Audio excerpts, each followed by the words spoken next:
डोक्यावर बसू लागली म्हणले. त्यांना काय वाटलं, आम्ही काय बरोबरीचे आहेत का? उद्धवाने हा निरोप बलराम दादाला सांगितल्याबरोबर पायाची आग मस्तकावर गेली. काय म्हणले दुर्योधन, असं म्हणला पायातली वाहन डोक्यावर बसू लागली? दाखवतो म्हणले त्याला पायातली वाहन कोण आहे आणि डोकं कोण आहे. थांबा, कोण पायातली वाहन आहे ते दाखवतो म्हणून नांगर घेतला. म्हणजे आत्ताच्या आत्ता सगळं पूर्ण हे दिल्ली पालथी करतो यमुनेमध्ये. याप्रमाणे संपूर्ण दिल्ली यमुनेत पालथी करण्याची योजना आखली. नांगर घेतला आणि यमुनेत टाकल्याबरोबर ओढला अलीकडं आणि सगळे माडे पुढे सगळे धडधड धडधड धडधड कोसळू लागले. अरे काय झालं, काय झालं, काय झालं म्हणले. दादाचा पराक्रम आहे. मग दुर्योधनादी सगळे धावत आले. कर्ण, दुर्योधन, दुःशासन. दादा दादा दादा थांबा, आम्हाला तुमचा पराक्रम अज्ञात आहे. आम्ही जाणतो तुम्ही श्रेष्ठ आहात. दादा आम्हाला मारू नका. याप्रमाणे विधाम योगमाया असते याप्रमाणे त्यांनी सांगितलं. आणि मग मात्र आम्ही मुलगी द्यायला तयार आहे असं म्हणून मुलगी दिली. चमत्काराशिवाय नमस्कार नाही. लोकांना नेहमी चमत्कार दाखवावा लागतो याप्रमाणे सांगितलं. आणि दादानी ती मुलगी अर्थात लक्ष्मणा आणि सांब यांना मोठ्या थाटामध्ये आणलं. त्यावेळेला दुर्योधनाने अनेक घोडे, हत्ती, रथ, पायांदळ, स्त्रिया, अलंकार, दाग दागिने सगळं आंदण दिलं. आता दिलं मात्र सगळं आंदण. ज्याप्रमाणे मृदंग, वीणा, मुरज सगळ्या प्रकारच्या थाटामध्ये हे आले. त्यानंतर एक भगवान गोपालकृष्ण बसलेले असताना त्यांची धर्मसभा बसलेली होती. आणि ही सुधर्मा त्याला म्हणतात. ही सुधर्मा सभेमध्ये प्रत्यक्ष नारद तेही आलेले होते आणि उद्धव बसलेले होते. उद्धवाला सगळ्या गोष्टी उद्धवाला विचारत होते गोपालकृष्ण. एक दूत आला आणि एक दूत आला आणि त्या दूतानी सांगितलं. म्हणले काय झालं, एक दूत आलाय म्हणले, पाठवून द्या. आल्याबरोबर त्या दूतानी एक पत्र आणलं. ते पत्र कृष्णाने वाचलं. हे जरासंधाच्याकडे अडकून टाकलेले जे राजे त्यांनी पत्र पाठवलेलं होतं की भगवंता 1,00,000 एवढ्या राजांचा नरमेध यज्ञ या जरासंधाला करायचा आहे आणि आम्ही अडकलेलो आहोत. तेव्हा आमची सुटका आपण करा. तुम्ही आम्हाला तारणहार आहात आणि सद्रक्षणाय खल निग्रह या नाय चान्या. तुम्ही सद्रक्षणाचं व्रत घेतलेलं आहे आणि दुष्टांचा तुम्ही निर्पात करणार आहात. तेव्हा आमचं एवढं सगळ्यांचं जे मत आहे, विनंती आहे ती तुम्ही मान्य करा. म्हणून ते पत्र पाहिलं. श्रीकृष्णाने ते पत्र वाचलं. नंतर दुसराही दूत आला. तो म्हणाला की धर्मराजाच्याकडे राजसूय यज्ञ आहे, त्याचं बोलावून तुम्हाला आलेलं आहे, त्यासाठी आम्ही आलो. त्यांना विचारलं उद्धवा काय करायचं, आधी कुठं जायचं? एकीकडे राजांचं पत्र आहे, दुसरीकडे या पांडवांच्याकडून निरोप आहे. यांनी सांगितलं एका क्रिया व्यर्थ करी प्रसिद्ध हा कृष्णा. एका कामात 2 कामं करू. काय काम आहे? काम असं आहे की हा जो दुष्ट असणारा प्रत्यक्ष ज्याच्या पूर्ण राज्यामध्ये संरक्षण एवढं पक्कं होतं जरासंधाचं की कुणीच त्याचा पराभव करू शकत नव्हतं. त्या जरासंधाला युद्धामध्ये मारणं शक्य नाही. म्हणून आपल्याला भीमाला सोबत घ्यावं लागेल. मग आपल्याला आधी जरासंधाकडे न जाता आपण आधी राजसूय यज्ञाकडे जाऊ आणि राजसूय यज्ञाकडे जाऊन तिथं कोणाकोणाचे काय काय जिंकलेले आहेत, कोण जिंकायचे शिल्लक राहिले ते विचारू आणि मग जरासंधाकडे जाऊ. हरकत नाही म्हणाले. याप्रमाणे गोपालकृष्ण आणि सर्व सैन्य, गोपालकृष्णाच्या सगळ्या स्त्रिया, रथ, मोठमोठे घोडे, हत्ती यांच्यासह निघाले. पांडवांच्याकडे येऊन पोहोचले. तिथे आल्याबरोबर पांडवांची वास्तुपुस्ती केली. काय ज्याला विचारलं युधिष्ठिराला, हे युधिष्ठिरा काय काय जिंकलंय काय काय नाही. त्याने सांगितलं हे जिंकलंय, आता फक्त एक जिंकायचं शिल्लक राहिलंय. म्हणजे काय जिंकायचं शिल्लक राहिलंय? फक्त जरासंधाचं मगध देश हा जिंकायचा राहिला आहे, बाकी सगळं आम्ही जिंकले. असं म्हटल्यानंतर श्रीकृष्ण म्हणाले आता एक काम करा, आपण जरासंधाला जिंकण्यासाठी युद्ध करायची गरज नाही. फक्त अर्जुनाला सोबत घेतलं. त्याचप्रमाणे स्वतः आणि भीम सगळ्यांनी ब्राह्मण वेश धारण केला आणि निघाले. ब्राह्मण वेशात कसं काय जिंकणार याला? जाऊ म्हणले आपण. तिथे गेल्याबरोबर जरासंध नुकताच जेवायला बसायलेला होता आणि बाहेर श्वचांडाल टाकायला बाहेर आला. श्वचांडाल पतित भूत वयसन्नं भौमौं निक्षिपेत यमोस यमदूत वायसोसी नमोस्तुते. श्वचांडाल टाकल्यानंतर पद्धत अशी असते 2 मिनिटं वाट पाहावी. कोणी अतिथी आला तर त्याला जेवायला घ्यावं. एवढ्यात हे अतिथी म्हणून आले. या या या महाराज या जेवायला या. हे काय पानं मांडलेलेच. जगाने एकमेकांकडे पाहिलं. श्रीकृष्ण म्हणतात आम्ही अतिथी आहोत, आम्ही ब्राह्मण आहोत. हेही खरं आहे, पण ब्राह्मणांना अन्नकांक्षिणा, आम्ही अन्नकांक्षी ब्राह्मण नाहीत. जेवायला नाही आलोत म्हणले. मग युद्धं देहि राजेंद्र. हे राजेंद्र, तुला जर द्यायचंच असेल तर अन्न नको देऊ, युद्ध दे. युद्ध दे म्हणल्याबरोबर यांनी पाहिलं. हा अरे काळ्या तू येस होय म्हणले. तू येस, हा तू तर पळपुट आहेस म्हणले. तुझ्यावर काय युद्ध करू मी? तुझ्यावरती एवढे आक्रमण केले, शेवटी तू पळून गेलास युद्धातून. पळपुट्याबरोबर मी युद्ध करत नसतो. हा अर्जुन आहे म्हणले. हा ओळखलं मी. अरे याच्या तोंडावरचा जार वाळला नाही अजून, आईचं दूध वाळलं नाही. हा काय माझ्यावर युद्ध करणार आहे? 10,000 हत्तीचं बळ होतं त्याच्याजवळ. हा थोडा टिकल म्हणले माझ्यासमोर भीम. आणि मग आपली महती गदा, मोठीच्या मोठी गदा त्याला दिली. आपण गदा घेतली. गावाच्या बाहेर जाऊ म्हणले. गावाच्या बाहेर जेवण तसं टाकलं बरं का. गावाच्या बाहेर गेले. गावातले सगळे लोक बघायला आले. काय म्हणजे काय युद्ध चाललंय. ठो ठो ठो ठो युद्ध एवढं. अशा पद्धतीने रंगीणो, ज्याप्रमाणे एखादा नाटकामध्ये माणसांनी काम करावं, पार्ट करावं, गरगर फिरावं, उंच उडावं, खाली यावं, याप्रमाणे युद्ध सुरू झालं. आता एवढी मोठी गदा, त्याचा ठोका लागू नये म्हणून कोणाच्या पाठीत बसते, कधी मांडीवर बसते, फक्त डोक्यात बसू नये याची काळजी घेत होते. आणि तेवढ्यात रंगीणो ज्या एखाद्या रंगमंचावर ज्याप्रमाणे एखाद्या नटाने काम करावं तशा पद्धतीचं रूप दिसू लागलं दोघांचं. कुणी आकाशामध्ये उडतंय, कधी गोल फिरतायत, कधी रिंगण घेतायत, कधी खाली येत आहेत, कधी खाली पडतात, कधी वर मारतात. ठो ठो गदेला गदी. त्याचप्रमाणे गुडघ्याला गुडघा, कोपराला कोपर, डोक्याला डोकं. जे युद्ध सुरू झालं. चटा शब्द, हा चट चट चट चट शब्द सगळीकडे ऐकू येऊ लागले. काय आवाज आहे म्हणले, काय ताकद आहे दोघांची. 2 हत्ती दोघांना भिडावेत असं दिसायला लागलं. 2 हत्ती. दंतिरोली व दंतिना. हा दंती म्हणजे हत्ती. 2 हत्ती मदोन्मत्त गजेंद्र एकमेकाला भिडावेत. तसे दोघं कोणीच कोणाला कमी नाही. 1 2 3 4 27 दिवस झाले. एके दिवशी संध्याकाळी भीम थकून गेला. कृष्णा मला बळी द्यायचंय का म्हणले. तर मला बळी देण्यासाठी आणलंय का? कृष्ण म्हणजे का? नाही माझा बळी द्यायचा असेल तर हरकत नाही, मी बळी जातो. मला तू बळी द्यायची तुझी इच्छा असेल तर जातो, मी मरायला तयार आहे. अरे म्हणजे असं कसं बोलतो तू? नाही मग काय? अहो त्या जरासंधाची ताकद बघितली का? आठवते ना मला. ते म्हणणे अरे कृष्ण म्हणतात काय भीमा, तू तुझ्याचकडे पाहत राहतो, त्या गदेकडेच पाहत राहतो, जरा माझ्याकडे पाहत जा ना. कृष्ण बाजूला उभे होते. म्हणजे तुझ्याकडे कसं पाहू? तुझ्याकडे पाहिलं तर डोक्यात बसायची गदा आणि व्हायचे तुकडे डोक्याचे. नाही म्हणजे तसं नाही, काहीतरी करता करता युक्तीने माझ्याकडं नुसतं पाहा. बरं म्हणजे उद्या पाहतो. ज्याप्रमाणे श्रीकृष्णाने युक्ती सांगितल्याप्रमाणे यांनी त्याला खाली पाडल्याबरोबर थोडं असं पाहिलं की कृष्णाने एक काडी घेतली आणि अशी पाडली. हा हा हा हा असं होय म्हणे. त्याला खाली पाडलं, त्याच्या एका पायावर पाय दिला आणि दुसरा पाय टर टर टर टर फाडला आणि असा टाकून दिला. पाय आणि हात बाजूला पडले. वा वा वा असं म्हणेपर्यंत तो जुळला.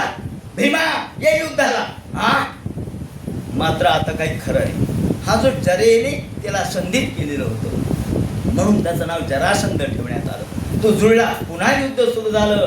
पुन्हा श्रीकृष्ण म्हणतात अरे तू अर्धवटच पाहिलं. अरे पूर्ण पाहणार. अरे पूर्ण कसं पाहणार? पूर्ण पहा कृष्ण म्हणतात. मग पुन्हा दुसऱ्या दिवशी युद्ध करता करता करता करता त्याला अशा पद्धतीने डाव टाकला की तो खाली पडला.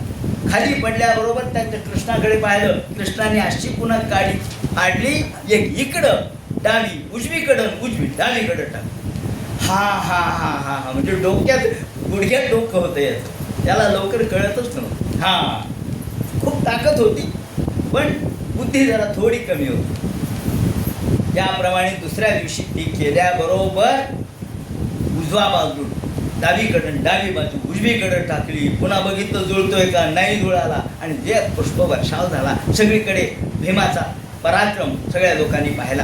आकाशामधून देवांनी पुष्पवर्षाव केला, भीमाचा जय जयकार केला, गोपाल कृष्णाचा जय जयकार केला. गोपाल कृष्ण भगवान की जय. त्याचा मुलगा त्या ठिकाणी आला आणि आल्याबरोबर श्रीकृष्णाने सांगितलं, हे पा आता तू एक काम कर, या सगळ्या राजांना सोडव. त्याप्रमाणे सहदेव त्या मुलाचं नाव, त्या सहदेवाला सांगितलं सगळ्या राजांना सोडव. सगळ्या राजांना सोडवलं. सगळे राजे आले. हा जरासंध असा कसा, ते म्हणे ज्या वेळेला तो जन्माला आला त्यावेळेला 2 शकल जन्माला आले. 2 शकल जन्माला आल्यामुळं एके दिवशी त्या आईनी त्याला उकिरड्यावर दिलं टाकून. तिथे एक राक्षसी होती जरा नावाची, तिने त्याला जुळवलं. ते 2 भाग जुळवले आणि म्हणून जरया संधितम गेलं. जरेने त्याचं संधीकरण केलं म्हणून त्याला जरासंध म्हणतात. याप्रमाणे आणि आता हा उकिरड्यावरच बसला. कोण कोणाला विचारणार आहे. राजाला मुलगा नाही म्हणून एका हत्तीच्या तोंडी एक हार दिला. हा हार, ही माळ तो हत्ती ज्याच्या गळ्यात घालील तो राजा. सगळ्यांनी लहान लहान मुलं आपल्या समोर आली. उभा राहा, अरे उभा राहा दारासमोर, उभा राहा, तुला काय हत्ती आला म्हणून घाबरू नको, उभा राहा. तो हत्तीनी सगळ्या गावात फिरला. म्हणला हा हत्ती कोणाच्या गळ्यात माळ घालणार आहे. हे उकिरड्यावर लांब पोरग बसलं होतं त्याच्या गळ्यात घातला. हाच जरासंध. प्रत्येकाचा नशिबाचा भाग आहे. ज्याप्रमाणे नशिबात तर कोणी नेत नसतं त्याप्रमाणे तो राजा झाला. आणि म्हणून आज जरासंध ज्याप्रमाणे जुळल्यामुळं तो असा मरू शकत नव्हता. म्हणून त्याला बाणाने मारता येत नव्हतं. त्या पद्धतीने त्या राजाने सगळे राजे गोळा झाले. सगळ्या राजांना मुक्त केलं. त्यावेळेला सहदेवाला कृष्णाने सांगितलं, तू तुझ्या वडिलासारखं करू नको, चांगलं राज्य कर. कृष्णाने खूप चांगला उपदेश केला. कृष्ण म्हणतात सगळ्या लोकांना, समाजाला, प्रजेला आनंद होईल असं राज्य केलं पाहिजे. राजा तोच जो प्रजेला आनंद देतो. त्याप्रमाणे सगळ्या राजांनी भगवंताची स्तुती केली आणि मग तिथून हे सगळे राजे आणि सहदेवासह सगळे या ठिकाणी निघाले. आता हे निघाले ते जिथे हा राजसूय यज्ञ हा सुरू होता. या राजसूय यज्ञामध्ये या ठिकाणी हे निघाले. याच्या आधी भगवंताने पौंड्रकाचा वध केलेला आहे. त्यानंतर राजसूय यज्ञामध्ये निघाल्यानंतर सगळेजण त्या ठिकाणी भगवंताची प्रार्थना करू लागले आणि राजसूय यज्ञामध्ये प्रत्यक्ष भगवंताच्या बरोबर हे सगळे लोक आले, राजे आले, रजवाडे आले, सगळे जयघोष करू लागले. आणि तिथे अग्रपूजेचा मान कोणाला द्यायचा असा प्रश्न निर्माण झाला. अग्रपूजा, पहिली पूजा कोणाची करायची. सगळे मोठमोठे लोक आले होते. भीष्माचार्य होते, द्रोणाचार्य होते, कृपाचार्य होते, त्याचप्रमाणे परशुराम होते, वसिष्ठ होते, त्याचप्रमाणे व्यास होते, धौम्य होते. किती मोठमोठे लोक होते. नव्हते असं नाही, कितीतरी लोक त्या ठिकाणी जमा झालेले. कुणी ज्ञानवंत होते, कुणी विद्यावंत होते, कुणी श्रेष्ठ दर्जाचे राजे रजवाडे होते. सगळे बसलेले आणि तिथे सहदेव उभा राहिला. सहदेव म्हणजे हा जरासंधाचा पुत्र उभा राहिला आणि त्यांनी सांगितलं अग्रपूजेचा मान फक्त गोपालकृष्णाचा आहे. गोपालकृष्ण हाच अग्रपूजेसाठी योग्य आहे.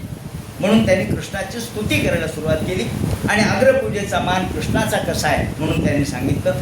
युधिष्ठिरांनी ताबडतोब आपल्या तबकामध्ये कृष्णाला अग्रपूजा करायची तर त्याला वस्त्र, प्रावरण, अलंकार, दाग दागिने दिले पाहिजेत ना. म्हणून ते ताट घेऊन यायला निघाला आणि ते आणलं जवळ. तेवढ्यात शिशुपाल उभा राहिला. शिशुपाल म्हणाला, काय लोक तुम्ही सगळे वेडे आहेत का म्हणले. अहो इथे किती मोठमोठे लोक जमा झाले. व्यासांच्या सारखे महर्षी आहेत या ठिकाणी, त्याचप्रमाणे धौम्य आहेत, इथे परशुराम आहेत, त्याचप्रमाणे प्रत्यक्ष शुकाचार्यासारखे श्रेष्ठ दर्जाचे आचार्य, त्याचप्रमाणे मोठमोठे राजे रजवाडे, भीष्माचार्य, सगळ्यात श्रेष्ठ वयाने ज्येष्ठ भीष्माचार्य, कृपाचार्य, द्रोणाचार्य, इतके मोठे लोक असताना कृष्णाला तुम्ही अग्रपूजेचा मान कशावरून देता? अहो, कृष्णाला काय समजता तुम्ही?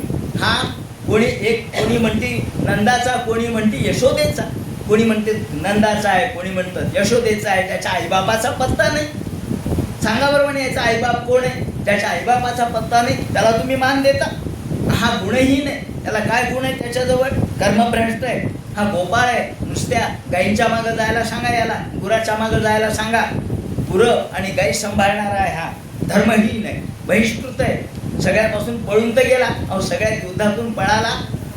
जरासंधाने याच्यावर आक्रमण केलं तर हा युद्धातून पळून गेला. असा पलायन करणारा युद्धातला पळपुट्या त्याला तुम्ही मान देता. आणि लपून राहायला समुद्रात, घाबरला, समुद्रात लपून राहायला. याचा वंशाचा पत्ता नाही, याचा कुळाचा पत्ता नाही. आणि मामाचा घात केला यांनी. अहो, आपल्या आईच्या भावाचा कोणी घात करतं का? हा मामा. नाथ महाराजांनी म्हटलंय सखा मारिला अहम मामा. अहम मामा कोण आहे? अहंकार हा मामा आहे. असो, तेव्हा हा मामा त्याला मारलं यांनी. यांनी कोणाकोणाला मारलं नाही. अहो, हा बालघातिनी आहे. हा स्त्रीची हत्या केली आणि पुतलेला मारलं. स्त्रीला मारतात का कोणी? स्त्री घातकी आहे. हा बालघातकी आहे. हा मामाला मारणार आहे, खोटं बोलणार आहे, शिव्या देणार आहे. काय शब्द वापरले! दारू पिणार येथे, त्यांना काही धर्म नाही, कर्म नाही, स्नान नाही, संध्या नाही, उपासना नाही, पूजा नाही, अर्चा नाही, गुणहीन नाही. आणि जे शिव्या द्यायला सुरुवात केली सगळे थक्क झाले. हो, कृष्णाला या शिव्या. तेवढ्यात पांडवांच्या पैकी एक जण उठला. आत्ताच्या आता याला ठार मारतो म्हणून उभे राहिले. भीमाने हातात गदा घेतली. मारतो म्हणे याच्या डोक्यामध्ये राहत. कृष्ण म्हणले थांब थांब. कृष्ण थांब का म्हणू लागले? मारायला का सांगत नाही? कृष्ण मोजत होते फक्त. 1 2 3 4 100 अपराध झाल्याबरोबर कृष्णाने हातात चक्र घेतलं आणि ताबडतोब याचा शरीर छेद केला. त्याची ज्योती श्रीकृष्णामध्ये येऊन मिळाली.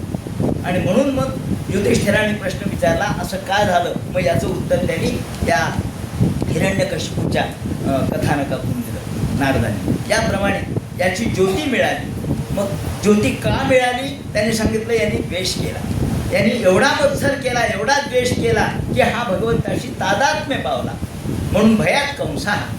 आणि हा शिशुपाल चैत्य हा कशामुळं? तर यांनी द्वेष केला, मत्सर केला जन्मभर.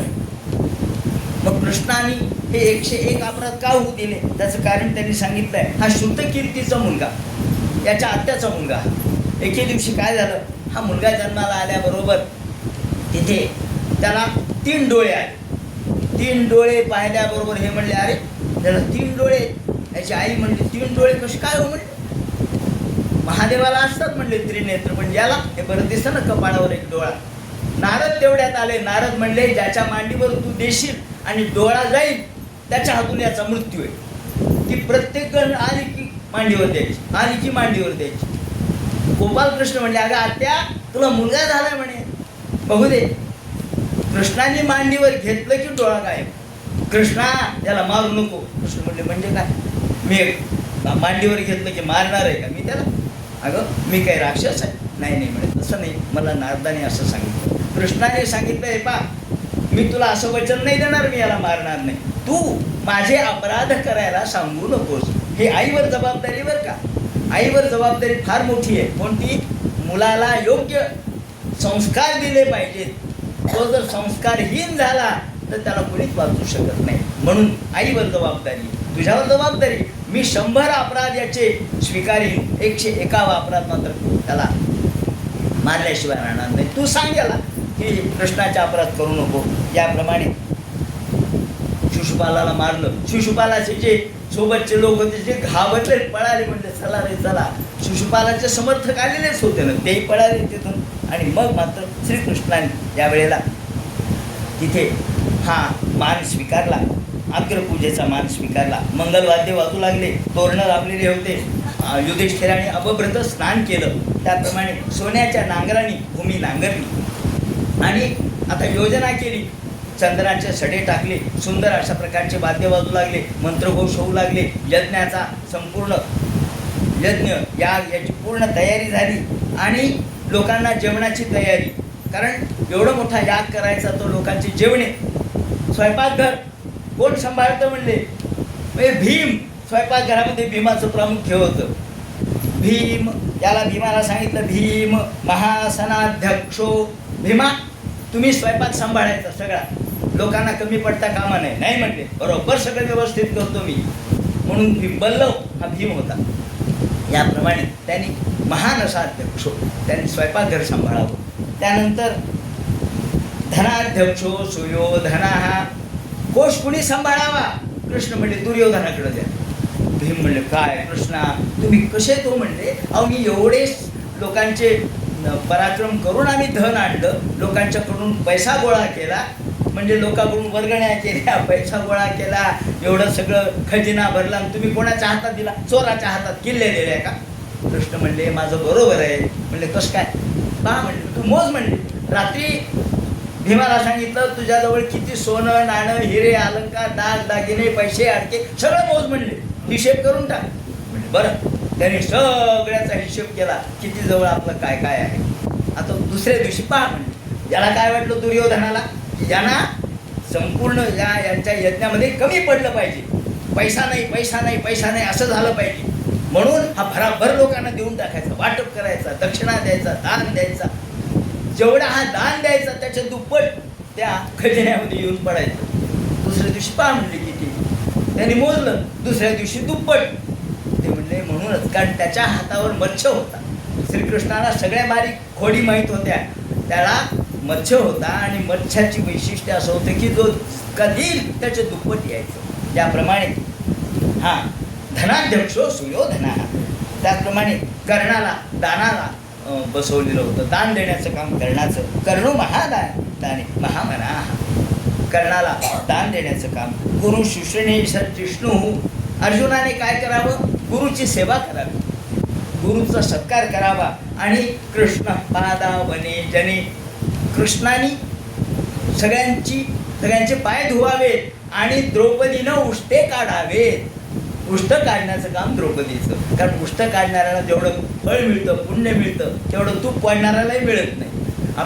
आपल्याकडे तूप वाढण्याची स्पर्धा, पण उष्ट काढण्याची स्पर्धा असली पाहिजे. असो याप्रमाणे ते अत्यंत चांगल्या पद्धतीने सभा तयार केलेली होती. आणि या सभेमध्ये मयानीच ती सभा तयार केलेली एक राजसूय यज्ञामध्ये ही सभा इतकी सुंदर की त्या सभेमध्ये सगळेजण चकित झालेले होते. काय दिसायची सभा. एके दिवशी घटना अशी घडली की पूर्ण यज्ञ पार पडला. हा राजसूय यज्ञ मोठा थाटात पार पडला. आणि जवळजवळ बाहेरचे लोक सगळे पाहुणे रावळे हे सगळे परत चालले. जाता जाता जाता हे सगळे परत, घरचेच तेवढे लोक शिल्लक राहिले. बरेच दिवस झाले ना, घरचेच लोक शिल्लक राहिले. आता घरच्यामध्ये दुर्योधनादी सुद्धा होते. एके दिवशी दुर्योधनाला, पण हे सगळं बघून दुर्योधनाच्या तळपायाची आग मस्तकाला गेली. काय पांडवांचं, सगळीकडं पांडवांचंच कौतुक, पांडवांचंच मोठेपणा, पांडवाचंच नाव. काय पांडवांनी यज्ञ केला, काय पांडव. त्यावेळेला मयानी ही सभा तयार केलेली होती. ही मयानी तयार केलेली सभा अशा पद्धतीची होती की त्या सभेमध्ये जलस्थलाभास व्हायचा. मय कोण होता? तर ज्या वेळेला अर्जुनाने खांडव वन जाळलं, त्यावेळेला त्यातून मय हाही त्यामध्ये अडकला होता. आणि खांडव वनाच्या मधून मय बाहेर पडला आणि अर्जुन बाण मारणार एवढ्यात मय शरण आला. मय म्हणाला महाराज मला मारू नका. अर्जुन मारणार तेव्हा कृष्णाने सांगितलं अर्जुना त्याला मारू नकोस, त्याचा उपयोग करून घे, मयाचा उपयोग करून घे. म्हणले काय? मयाला सांगितलं तुला मी जीवदान देतो, पण तुम्ही मला इंद्रप्रस्थाला, आमचं जेव्हा राज्य सुरू होईल त्यावेळेला तिथे सुंदर अशा प्रकारची सभा तयार करायची. म्हणजे हरकत नाही, मी सभा तयार करतो. आणि म्हणून मयाने ही सभा तयार केली इंद्रप्रस्थावर. ती अशी होती जलस्थलाभास, जिथे पाणी आहे तिथे काच आहे असं वाटायचं, किंवा जमीन आहे असं वाटायचं. जिथे जमीन आहे तिथं पाणी असं वाटायचं. जिथं भिंत आहे तिथं भिंत दिसायचीच नाही, आरसा आहे असं वाटायचं. आणि जिथे आरसा आहे तिथे भिंत असायची. याप्रमाणे असा जलस्थलाभास करणारी ही सभा. एके दिवशी हा दुर्योधन मानी होता, मानी कृष्ण. त्याचप्रमाणे पाच पांडव सगळे बसलेले, द्रौपदी बसलेली, सगळ्यांचा हास्य विनोद चाललेला. काय झालं, कसं झालं, यज्ञ कसा झाला, थाट कसा झाला, हे सगळं चाललेलं आहे. एवढ्यात हा मानी दुर्योधन सभेमध्ये आला. पाहिल्याबरोबर त्याला वाटलं अरे पाणी काय की समोर, म्हणून त्यांनी सोगा आपल्या धोत्राचा वरती केला आणि पुढे चालला, पाय टाकला. पण पाणी नव्हतं, साधी जमीन होती. अरे जमीन आहे काय की, पुन्हा सोगा खाली सोडला, पुढे चालला. पुढे त्याला पाणी दिसलं, पण त्याला वाटलं जमीनच आहे. ते होतं पाणी. दान दिशेने पाण्यात पडला, दबाक्कन. अरे अरे सगळे कपडे भिजले. पुढे त्याला वाटलं की ही भिंतच आहे, पण भिंत म्हणून पुढे चालला. आरसा दिसला, त्याला वाटलं इथून रस्ता आहे. ती होती भिंत. दान दिशेने आदळलं डोकं. अरे अरे अरे अरे आपल्याला चूक गोष्ट दिसायला लागली. असा भ्रम कसा झाला? आणि हे सगळे बसलेले असताना भीम पहिल्यांदा हसला. बिकट हास्य केलं भीमानी. आणि मग कृष्ण हसले आणि द्रौपदी हसली. द्रौपदीला कृष्णाने खुणवलं, हा अजून हस. द्रौपदीने मोठ्याने हसायला सुरुवात केली. भीम म्हणतो, अगं हसायला काय झालं? आंधळ्याचा मुलगा आंधळा, आंधळ्याचा पोरगा आंधळा, बाप जैसे बेटे, कुंभार वैसे लोटे, त्याच्यात काय म्हणले, हसायला काय झालं? असं म्हणून मग तर सगळेच हसायला लागले. दुर्योधनाने पाहिलं भीम हसला काय, आणि द्रौपदी माझ्याकडे बघून हसली का, आता याचा वचपा घेणार, याचा बरोबर उत्तर काढणार. ते म्हणतात ना, भल्या भल्याशी लावेला बट्टा, अशी ही थट्टा. ही थट्टा द्रौपदीने केली आणि शेवटी तिला आहे 12 वर्ष वनवास भोगावा लागला. घरी आल्याबरोबर आपल्या मामाला सांगितलं, शकुनी मामा, आपल्याला आता काही ना काहीतरी केलं पाहिजे. तुमचा सारीपाट टाका आणि पांडवांचं सगळं राज्य हरण करा, बस दुसरी गोष्ट नाही. काय झालं, काय झालं, सगळे आज हसले मला. अशा पद्धतीने इथून पुढे संघर्ष सुरू झाला. संघर्षाची ठिणगी पडली. त्यानंतर भगवंतानी, आता त्यावेळेला भगवंत इथंच होते, म्हणजे याच इंद्रप्रस्थाला होते. शाल्वाच्या लक्षात आलं की भगवान गोपालकृष्ण इथे नाही. त्यांनी हल्ला केला त्यांच्या द्वारकेवर. हल्ला केल्याबरोबर तिथे होते मात्र प्रद्युम्न. प्रद्युम्नाबरोबर युद्ध झालं, पण प्रद्युम्न जखमी झाले. पण प्रद्युम्नाचं काही चाललं नाही. शेवटी श्रीकृष्णापर्यंत वार्ता गेली की शाल्वा आलाय आणि सौभविमानातून तो हल्ला करू लागलाय. सौभविमान दिसत नव्हतं, मायावी होतं. कृष्णाने पाहिल्याबरोबर कृष्ण आले युद्धाला. तो आकाशामध्ये विमान, आणि तो हसला शाल्व, अरे कृष्णा तू युद्धाला आला काय, हे बा मी आता तुझ्या बापाला मारतो. म्हणून त्यांनी वसुदेव देवकीच्या अशा वसुदेवाच्या शेंडीला धरलं, देवकीच्या बुचड्याला धरलं. हे बा तुझ्या समोर तुझ्या आईवडिलांना खलास करतो असं म्हणून तलवारीने मारलं. ज्यावेळेला भागवतकार सुद्धा म्हणतात की भगवान सुद्धा क्षणभर गांगरले, प्राकृत अवस्थेमध्ये आले.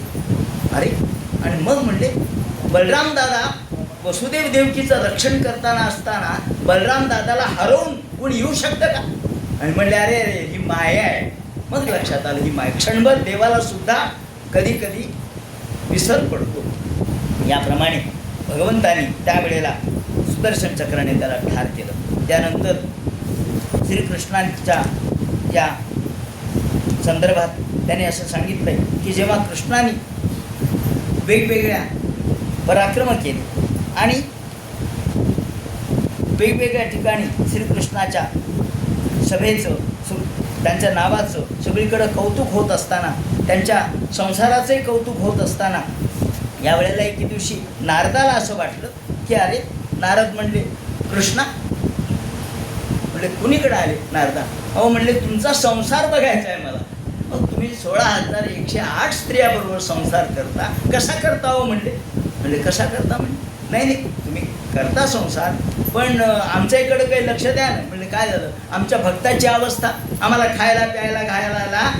म्हणजे काय झालं तुमच्या? आमच्या रोजच्या पोटा पाण्याची व्यथा आहे. म्हणले आम्हाला असं वाटतं की आमच्या आईच्या हातून आम्हाला काहीतरी खायला मिळावं. म्हणजे काय? म्हणजे आमच्या घरी स्वयंपाक पाण्याची अडचण आहे. मला असं वाटतं की मातृभोजन मला घडावं. लक्षात आलं म्हणजे माझ्या. मग ठीक आहे म्हणजे तुम्ही असं करा, ज्या ठिकाणी मी नाही त्या ठिकाणची माझी पत्नी घेऊन जा. असं का? म्हणले बरं इथं बसलेत. म्हणले तर पलीकडे जाऊ.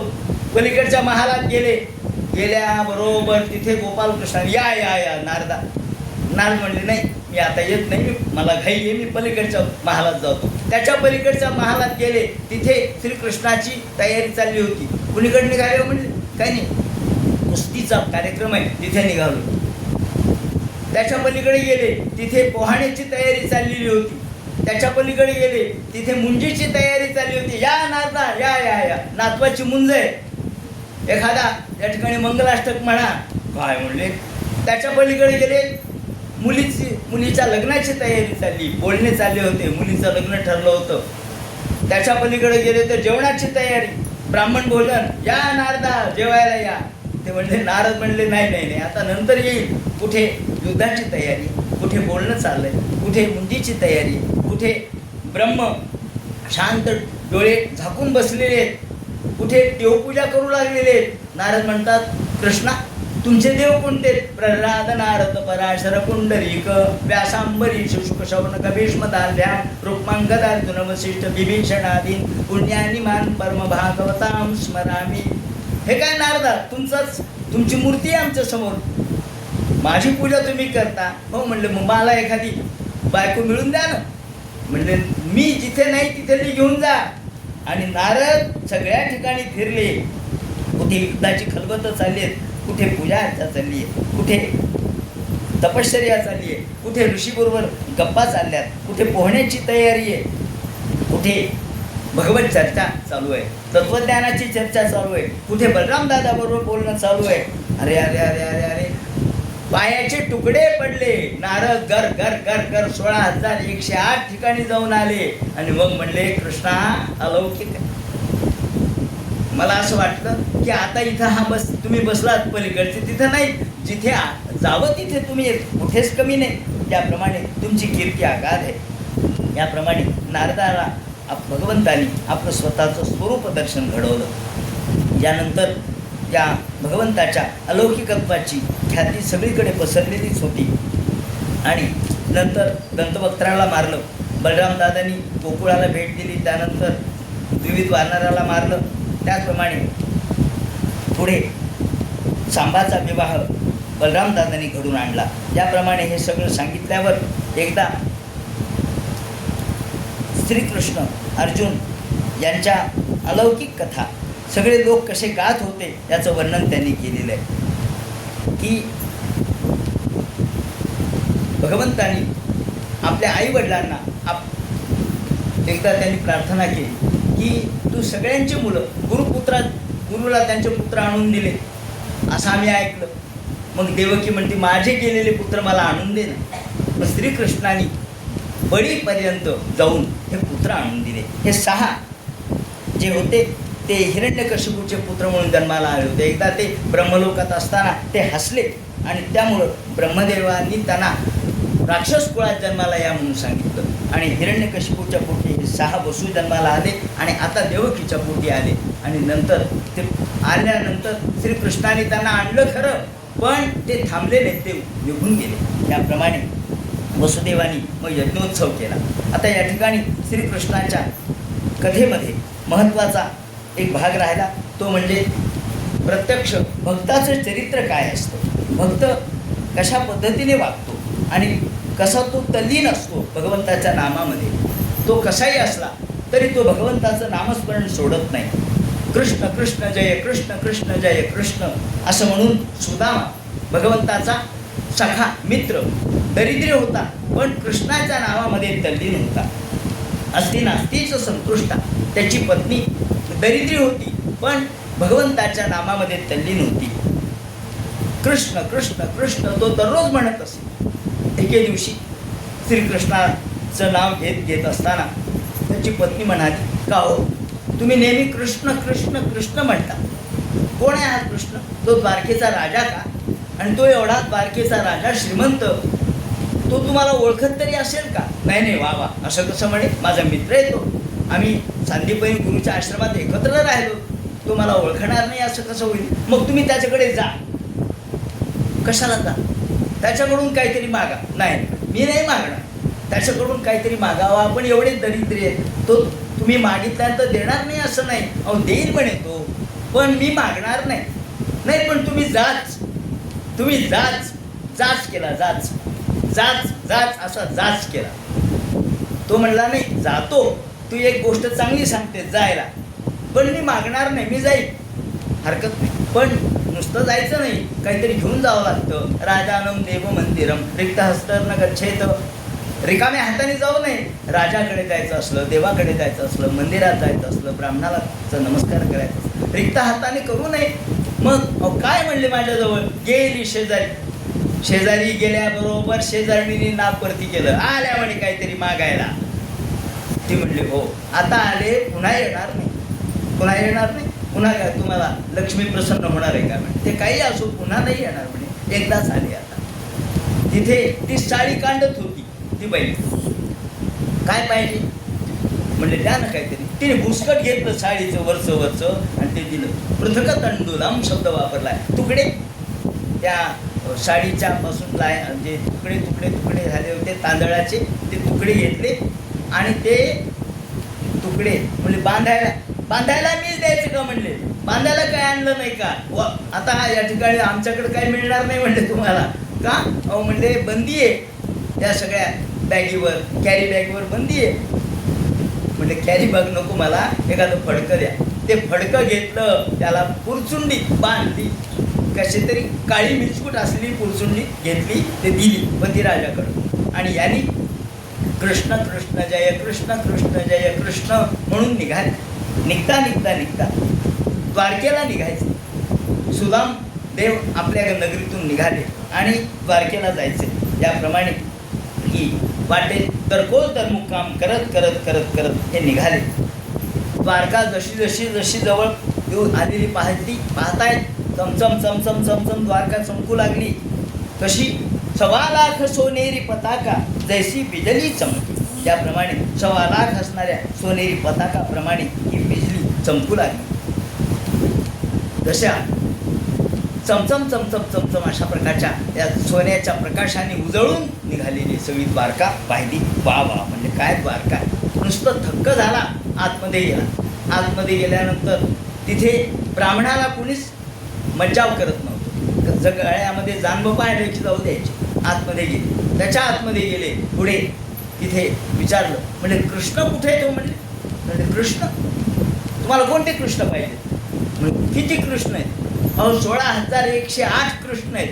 हां म्हणजे मला एकच कृष्ण माहिती आहे, रुक्मिणी कृष्ण.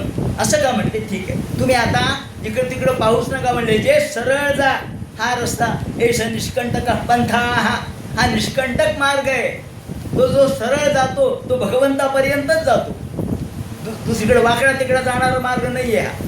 का हा ज्ञान मार्ग आहे, हा सरळ भगवंताकडे जातो. असं का म्हणे. बरं त्याप्रमाणे निघाले. काटकुळी अंगकांती, त्याचप्रमाणे शरीर बुटकं होतं. अंगावर एक फाटी तुटी धोती नेसलेली होती, गुडघ्याच्या वर पंचा घेतलेला, जानवा गळ्यामध्ये. आणि निघाले. लोक म्हणले कोण आहे. म्हणले कोण. कृष्णाकडे निघाले. असं पहिल्यांदाच बघायला, कारण द्वारकेमध्ये सगळे लठ्ठमुठ्ठ होते, प्रशस्त होते, असा लुकडा कुणीच नव्हता. कृष्ण अहो निव्वळ म्हणले एखाद्या स्मशानातून आलेल्या एखादा प्रेतासारखं दिसायले म्हणले. असू द्या. हाडाचा पुतळा जणू काही. हाडं मोजून घ्यावेत, हाडाच्या फासळ्या मोजून घ्याव्यात. मागून पुढून सगळीकडे हाडं दिसू लागले. म्हणले जाऊ द्या. कृष्णाकडे आले. पाहता पाहता कृष्ण, रुक्मिणी कृष्ण, त्यांचा बंगला समोर पाहिला.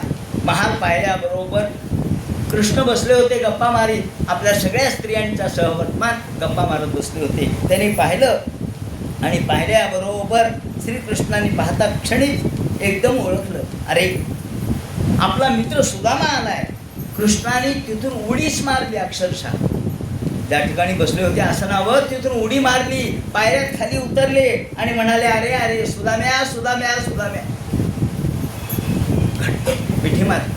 त्याला आलिंगन दिलं. अरे किती दिवसांनी भेटलोत आपण. अरे कुठं होतास तू, काय चाललंय तुझं. म्हणून त्याला हात धरून त्याचा जवळ घेतलं, वरती आणलं. हळूहळू पलंगावर बसवलं आणि पलंगावर बसवल्यानंतर सगळ्यात पाहताय ना बायका कोण आहे. म्हणजे कोण आहे. कृष्ण. सुदामा सुदामा कोण आहे म्हणले. हा असं मी पहिल्यांदाच बघायला. अगं म्हणे हा सुदामा आहे. याची आज माझी किती दिवसांनी भेट झाली. सगळ्या बायका बसल्या 16,108. काय कार्यक्रम होता कोणाला माहिती. सगळ्या बायका एकत्र आल्या.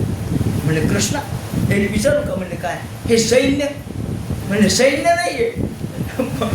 बायकांचं सैन्य गोळा केलं काय म्हणे तू. नाही म्हणे सैन्य नाही, माझ्या बायका आहेत. म्हणजे एवढ्या सगळ्या बायकांना सांगितलं हे सुदामदेव आहे. म्हणले वा वा वा भाऊजी, अहो बरं झालं तुम्ही अधिकाच्या महिन्यात आलात. चला म्हणले आता बस, आम्हाला आनंद वाटायला लागला.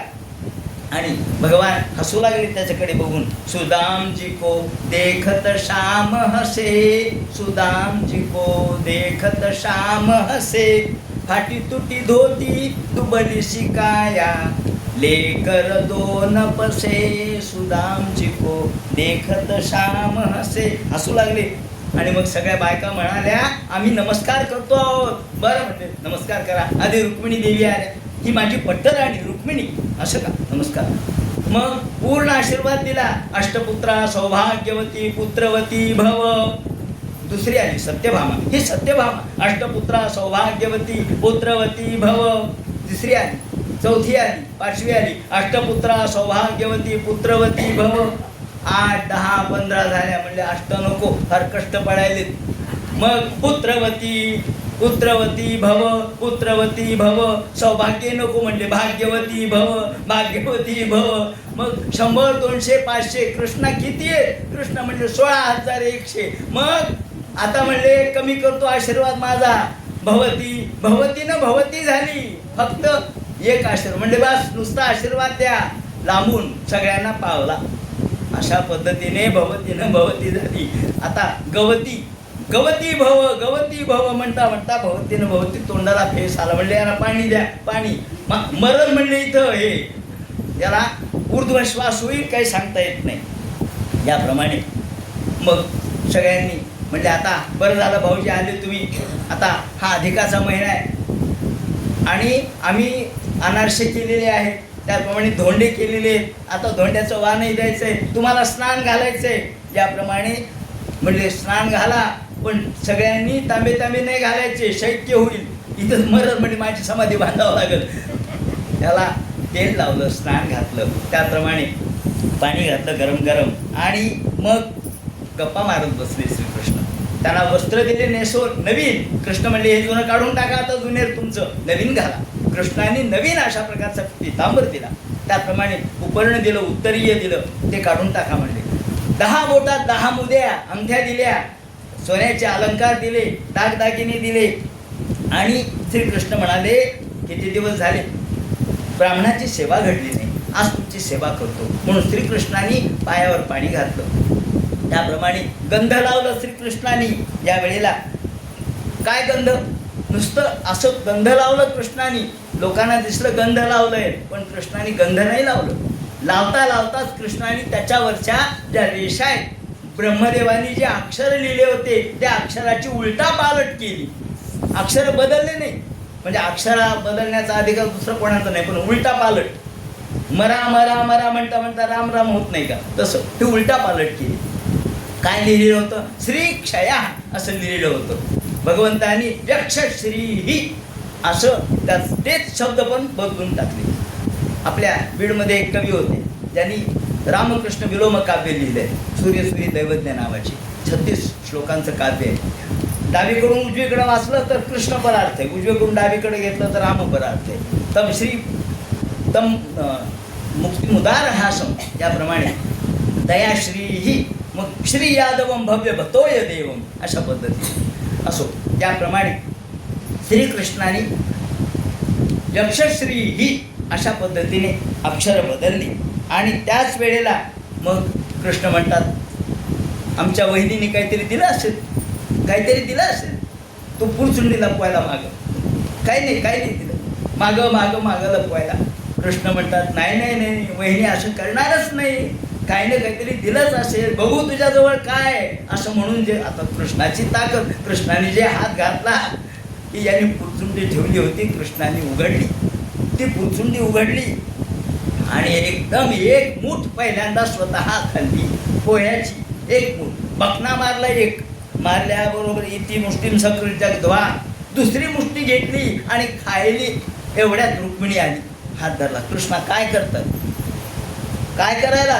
एका मुठीनं ऋण तरी मुठभर पोहे, त्याच्या व्याजात हे मनगरी ती. एक मुठ पोहे खाल्ले तर सोन्याची नगरी केली तिकडं. आता दुसरी खाऊन मला काय सेवेला पाठवता का? मला मुजुरी म्हणून पाठवता का? थांबा, आम्हालाही काहीतरी द्या ना. मनात असं म्हणली, पण जनात काय म्हणली? आम्हाला एक एक कण द्या ना याच्यातला, प्रसाद मिळू द्या. त्याप्रमाणे द्वितीयं जगधुमादधे, याप्रमाणे थांबवलं आणि प्रत्येकीने त्यातले एक एक एक एक कण पोह्याचा घेतला. कृष्ण म्हणाले, काय आनंद वाटतोय, वा वा वा, हे पोहे आज मिळत आहेत. ते म्हणतात चणे आहेत तर दात नाही, दात आहेत तर चणे नाही. ज्या वेळेला आईचं दूध होतं तेव्हा हे पोहे नव्हते. आज पोहे तर आईचं दूध नाही. तेव्हा माणसाच्या जीवनामध्ये कसं कमीपणा असतो हे त्यांनी सांगितलं. आणि मग गप्पा मारल्या. गप्पा मारता मारता कृष्ण म्हणतात, का रे सुदामा, जेवण बिवण झालं, पान वगैरे दिला, तांबूल दिला, थोडं शयन केलं आणि मग गप्पा मारू लागले. मागचं सगळं आठवतंय का तुला? आपण गुरुच्या घरी होतो. हो हो आठवत. ते आठवतंय का? बलराम दादा, तू आणि मी एके दिवशी संध्याकाळ झाली, आपल्याला रात्र झाली, गुरु वाट पाहत होते, अजून कसे नाही आले, अजून कसे नाही आले. प्रचंड नदीला पाणी आलं, रात्र झाली, अंधार झाला, विजा कडकडू लागल्या, प्रचंड मेघ दाटून आले आणि धो धो धो धो धो पाऊस सुरू झाला. आपण थंडीमध्ये आपण कुडकुडत बसलो. तो आठवत, मला आठवतंय ते. आणि मग भूक लागली आपल्या सगळ्यांना, मग ते आठवत. आणि कड कड कड कड आवाज येऊ लागला. बलराम दादा म्हणते, काय वाजतंय रे? काही नाही, दात वाजायलेत म्हणले थंडीनी, आणि तू हरभरे खात होता म्हणे. हो हो म्हणे कृष्णा, बरोबर आहे, मी हरभरे खात होतो आणि दात वाजत नव्हते, तर हरभऱ्याचे दाणे तोंडात कड कड कड वाजत होते आणि मी एकट्यानेच खाल्ले. कृष्ण म्हणाले, हो बरोबर आहे, यामुळंच तुला दारिद्र्य भोगावं लागलं आज. म्हणून नेहमी आपण कोणाला तरी वाटून घ्यावं, वाटून खावं. 1 दीड 7 जणात वाटून खावा, ही जी आपली संस्कृती ती हेच सांगते. असो, याप्रमाणे श्रीकृष्णाने सांगितलं आणि भगवंतानी एका मुठीनं तिकडे पूर्ण सोन्याची नगरी केली. ते म्हणतात, ऋण तरी मुठभर पोहे, त्याच्या व्याजात हे मनगरी ती. मुदलात मुक्ती देणे, ऐशी कोण्या सावकारीची रीती.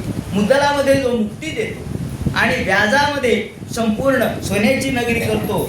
आणि हा केवळ काय पाहिजे? भगवंताला काय पाहिजे? भक्तोपरितम. ते म्हणतात, काय नाही, पत्रम पुष्पम फलम तोयम यो मे भक्त्या प्रयच्छति. देवाला काही नाही पाहिजे. ते म्हणतात, देवाला एकच पाहिजे, ते म्हणजे फक्त भूर्यप्य भक्तोपहृतम नमे दोषाय कल्पते. देव म्हणतात, मी काही फार मागत नाही, माझं लई नाही मागणं, माझं फार मागणं नाहीये. भूर्यप्य, हा भूरी म्हणजे खूप, मला फार काहीच नकोय, फक्त मला भक्ती द्या, फक्त भक्त. तुम्ही फक्त भक्त व्हा, मग बाकी सगळं मला काहीच नकोय. तुम्ही जरी थोडं जरी दिलं तरी ते अंतःकरणपूर्वक द्या. म्हणून भूर्यप्य भक्ता तो भक्तो नवे तोषाय कल्पते. पत्रम पुष्पम फलम द्वयम यो मे भक्त्या प्रयच्छति. भक्तीनं मात्र अंतःकरणपूर्वक मला द्या, मग थोडं जरी मला दिलं तरी मला खूप होतं. त्याप्रमाणे आता कृष्णा, फार दिवस झाले, गप्पा मारल्या, आनंद वाटला, तुझी भेट झाली, निघतो मग आता. कृष्ण म्हणले, निघतो? बरं बरं, मग आता त्या मुद्या काढून द्या सगळ्या. बरं घे म्हणे.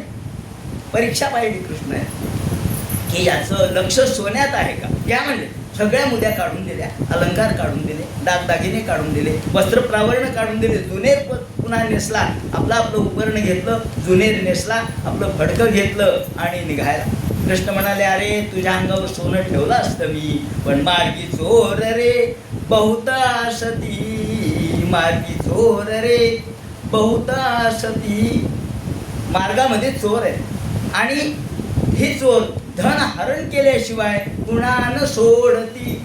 तो मनात म्हणला, खरा तर मोठा चोर तूच आहेस, महाचोर तू आहेस. असू द्या, हरकत नाही, माझी इच्छा नाही, मला या सोन्यात माझा जीव नाही, सोन्या नाण्यामध्ये माझं लक्ष नाहीये. आम्ही सोनं म्हणजे कसपटा समान मानतो. त्याप्रमाणे जसं तुकाराम महाराजांच्या समोर सुद्धा सोनं आलं, पण ते म्हणाले आम्हाला सोन्याची गरज नाही. प्रत्यक्ष शिवाजी महाराजांनी बोलावलं, तुम्हापाशी आम्ही येऊन या काय वृथा शिणा आहे चालण्याचा. तुकाराम महाराज म्हणतात, कशासाठी आम्ही तुमच्याकडे यावं? अहो आम्ही सदैव सुडके, आम्हा देखता चोर धाके. आम्ही एवढे सुडके की आम्हाला पाहून चोरच घाबरून पळून जाईल. तुकाराम महाराजांनी म्हटलंय तेव्हा हे सुद्धा हेच म्हणाले की आम्हाला गरज नाही. याप्रमाणे समरोष्ठाश्म कांचना ही वृत्ती होती. त्याप्रमाणे निघाले, परत फिरले, पुन्हा आपापल्या ठिकाणी जायचं म्हणून चालत चालत चालत चालत समोर आल्याबरोबर पाहतो तर काय, अरे 1.25 सोनेरी पताका जैसी बिजली चुकलो काय मी, रस्ता चुकलो, उलटा आलो, पुन्हा द्वारकेला आलो. पाहिलं तर समोर आपली पत्नी पिवळी धमक अगदी लक्ष्मीसारखी उभी, हातात निरांजन घेऊन. पाहायला अरे माझीच बायको आहे का ही? म्हणजे हो. सुदामदेव म्हणतो अगं तूच आहेस का? म्हणजे मीच आहे. कुठे डाका टाकला? ते म्हणजे कुठं नाही, डाका नाही टाकला. तुम्ही तिथे गेलात आणि ही नगरी सोन्याची झाली. त्याप्रमाणे सर्वांना आनंद झाला, सगळे सुखी झाले. भगवंताच्या कृपाप्रसादाने त्याची नगरी सोन्याची झाली. सगळे लोक श्रीमंत झाले. सगळ्यांनी त्याचं स्वागत आगत केलं. त्याप्रमाणे तोरणं तिथं लावलेले होते आणि पताका लावलेल्या होत्या. हा आतमध्ये आला, त्याला ओवाळलं, निरांजन केलं आणि भगवंताची प्रार्थना केली, देवा तू मला एवढं सगळं सोनं नाणं अलंकार दागिने सगळं दिलं, पण जर तू या ठिकाणी मला भक्ती जर कायम ठेवली नाही तर मला हे काहीच नको. भक्ती ठेवणार असतील माझ्या अंतःकरणात तर हे ठेव, नाही तर मला याची काही गरज नाही. माझ्या अंतःकरणामध्ये तुझ्या भक्तीचा अखंड थरा मात्र वाहत राहावा. त्याप्रमाणे तुझा विसर मला पडू देऊ नये म्हणून सांगितलं. त्याप्रमाणे पुढे श्रुतदेव आणि बहुलाश्व यांची कथा सांगितली. त्यानंतर श्रुतदेव आणि बहुलाश्वाची कथा एका वेळेला श्रीकृष्ण दोन्हीकडे कसे गेले ते सांगितलं. पुढे ते म्हणतात की एकदा घटना अशी घडली की ज्या वेळेला ब्राह्मणाच्या गायी ह्या कुणीतरी पळून नेल्या म्हणून अर्जुनाकडे आले. अर्जुना, माझ्या ब्राह्मणाच्या गायी कुणीतरी पळून नेल्यात, ताबडतोब घेऊन या गोधन. आता प्रश्न असा निर्माण झाला की द्रौपदीचा जेव्हा विवाह झाला त्यावेळेला कुंतीच्या म्हणण्याप्रमाणे 5 जणांमध्ये वाटून घेतली. भिक्षा 5 जणात वाटून घ्या. 5 जणात वाटून घेतली. त्यावेळेला नारदाने सांगितलं तुम्ही दिवस वाटून घ्या, नाही तर सुंदोपसुंदी होईल. सुंद आणि उपसुंद होते ते जसे एका अप्सरेसाठी भांडले तसे तुम्ही एकमेकांमध्ये भांडतात. तर तुम्ही कुणीही एकमेकाच्या मध्ये जायचं नाही. प्रत्येकासाठी महिने वाटून दिले आणि कुणी कोणाचा अतिक्रम करायचा नाही. द्रौपदी ज्याच्याकडे असेल त्यांनी त्याच्याकडे थांबावं, मात्र कुणी कोणाच्या महालामध्ये जायचं नाही. ठरलं. त्याप्रमाणे चाललं. बरेच दिवस झाले आणि आता एक ब्राह्मण म्हणाला की माझ्या गायी, म्हणजे तुमच्या गायी, आता माझं गांडीव धनुष्य महालात राहिलं युधिष्ठिराच्या, आणि युधिष्ठिराच्या तिथं द्रौपदी आहे. कसं जावं, काय करावं प्रश्न पडला. पण म्हणजे ब्राह्मणाच्या गायी तर मिळवल्या पाहिजेत. आतमध्ये गेला, धनुष्य घेतलं. युधिष्ठिर म्हणाले अरे अरे अरे अर्जुना, अपराध केलास तू. आता याला प्रायश्चित्त एकच होतं, तीर्थाटन करायचं. म्हणजे आता तुला जावं लागेल तीर्थाटनाला. असू द्या म्हणजे मी करायला तयार आहे. तीर्थयात्रेला त्याच्या गायी आणून दिल्या आणि तीर्थयात्रेला निघाला अर्जुन. अर्जुन तीर्थयात्रेला निघाला त्यावेळेला नारदाची भेट झाली. भजमन नारायण नारायण नारायण, भजमन नारायण नारायण नारायण, भजमन नारायण नारायण नारायण, भजमन नारायण नारायण नारायण. ते म्हणाले अरे कुणीकडं? म्हणजे तीर्थयात्रेला निघालोय. ते म्हणजे तीर्थयात्रेला निघाला, काही वार्ता कृष्णाकडली काही वार्ता आहे? वार्ता आहे, मोठी खमंग वार्ता आहे. म्हणजे काय वार्ता आहे? अरे दुर्योधनाशी सुभद्रेचं लग्न ठरलंय. काय दुर्योधनाशी? कोणी ठरवलं? दादा, बाबा बाबा बलराम दादानी दुर्योधनाशी सुभद्रेचं लग्न ठरवलं. आता काय करायचं? आता काय म्हणलं? आता काही उपयोग नाही तुझा ना. बस म्हणले नुसता हरी हरी करी. नाही असं कसं? लहानपणापासून कृष्ण म्हणाले होते की तुलाच द्यायची. लहानपणापासून वागदत्त वधू होती ती. लहानपणापासून ठरवलं की अर्जुनाला द्यायची सुभद्रा, आणि आज असं हो म्हणले. तुझी परिस्थिती पाहिली, दुर्योधनाची परिस्थिती पाहिली. तो राजा आहे, युवराज आहे, देऊन टाकली आणि लग्न होणार आहे म्हणले. आता काय करू म्हणले नारदा? ते म्हणले आता संन्यास घे. संन्यास कसा हो म्हणले? लग्न करायचं संन्यास घ्यावा काय? त्रिदंडी संन्यास घे म्हणजे तुला मी सांग. त्रिदंडी संन्यास घे, तो कधी बदलता येतो. आणि मग संन्यास घेऊन युक्तीनं तिथं जा.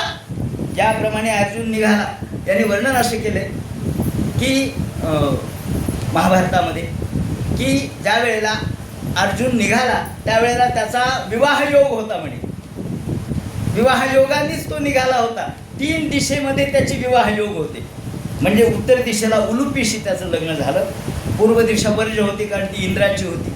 इंद्राची दिशा म्हणजे आई साहेब म्हणून ती वर्ज. दक्षिण दिशा ही चित्रांगदा मिळाली आणि पश्चिम दिशा सुभद्रेची. त्या ठिकाणी पश्चिम दिशेकडे आला. आल्याबरोबर तो रैवत पर्वतावर आला.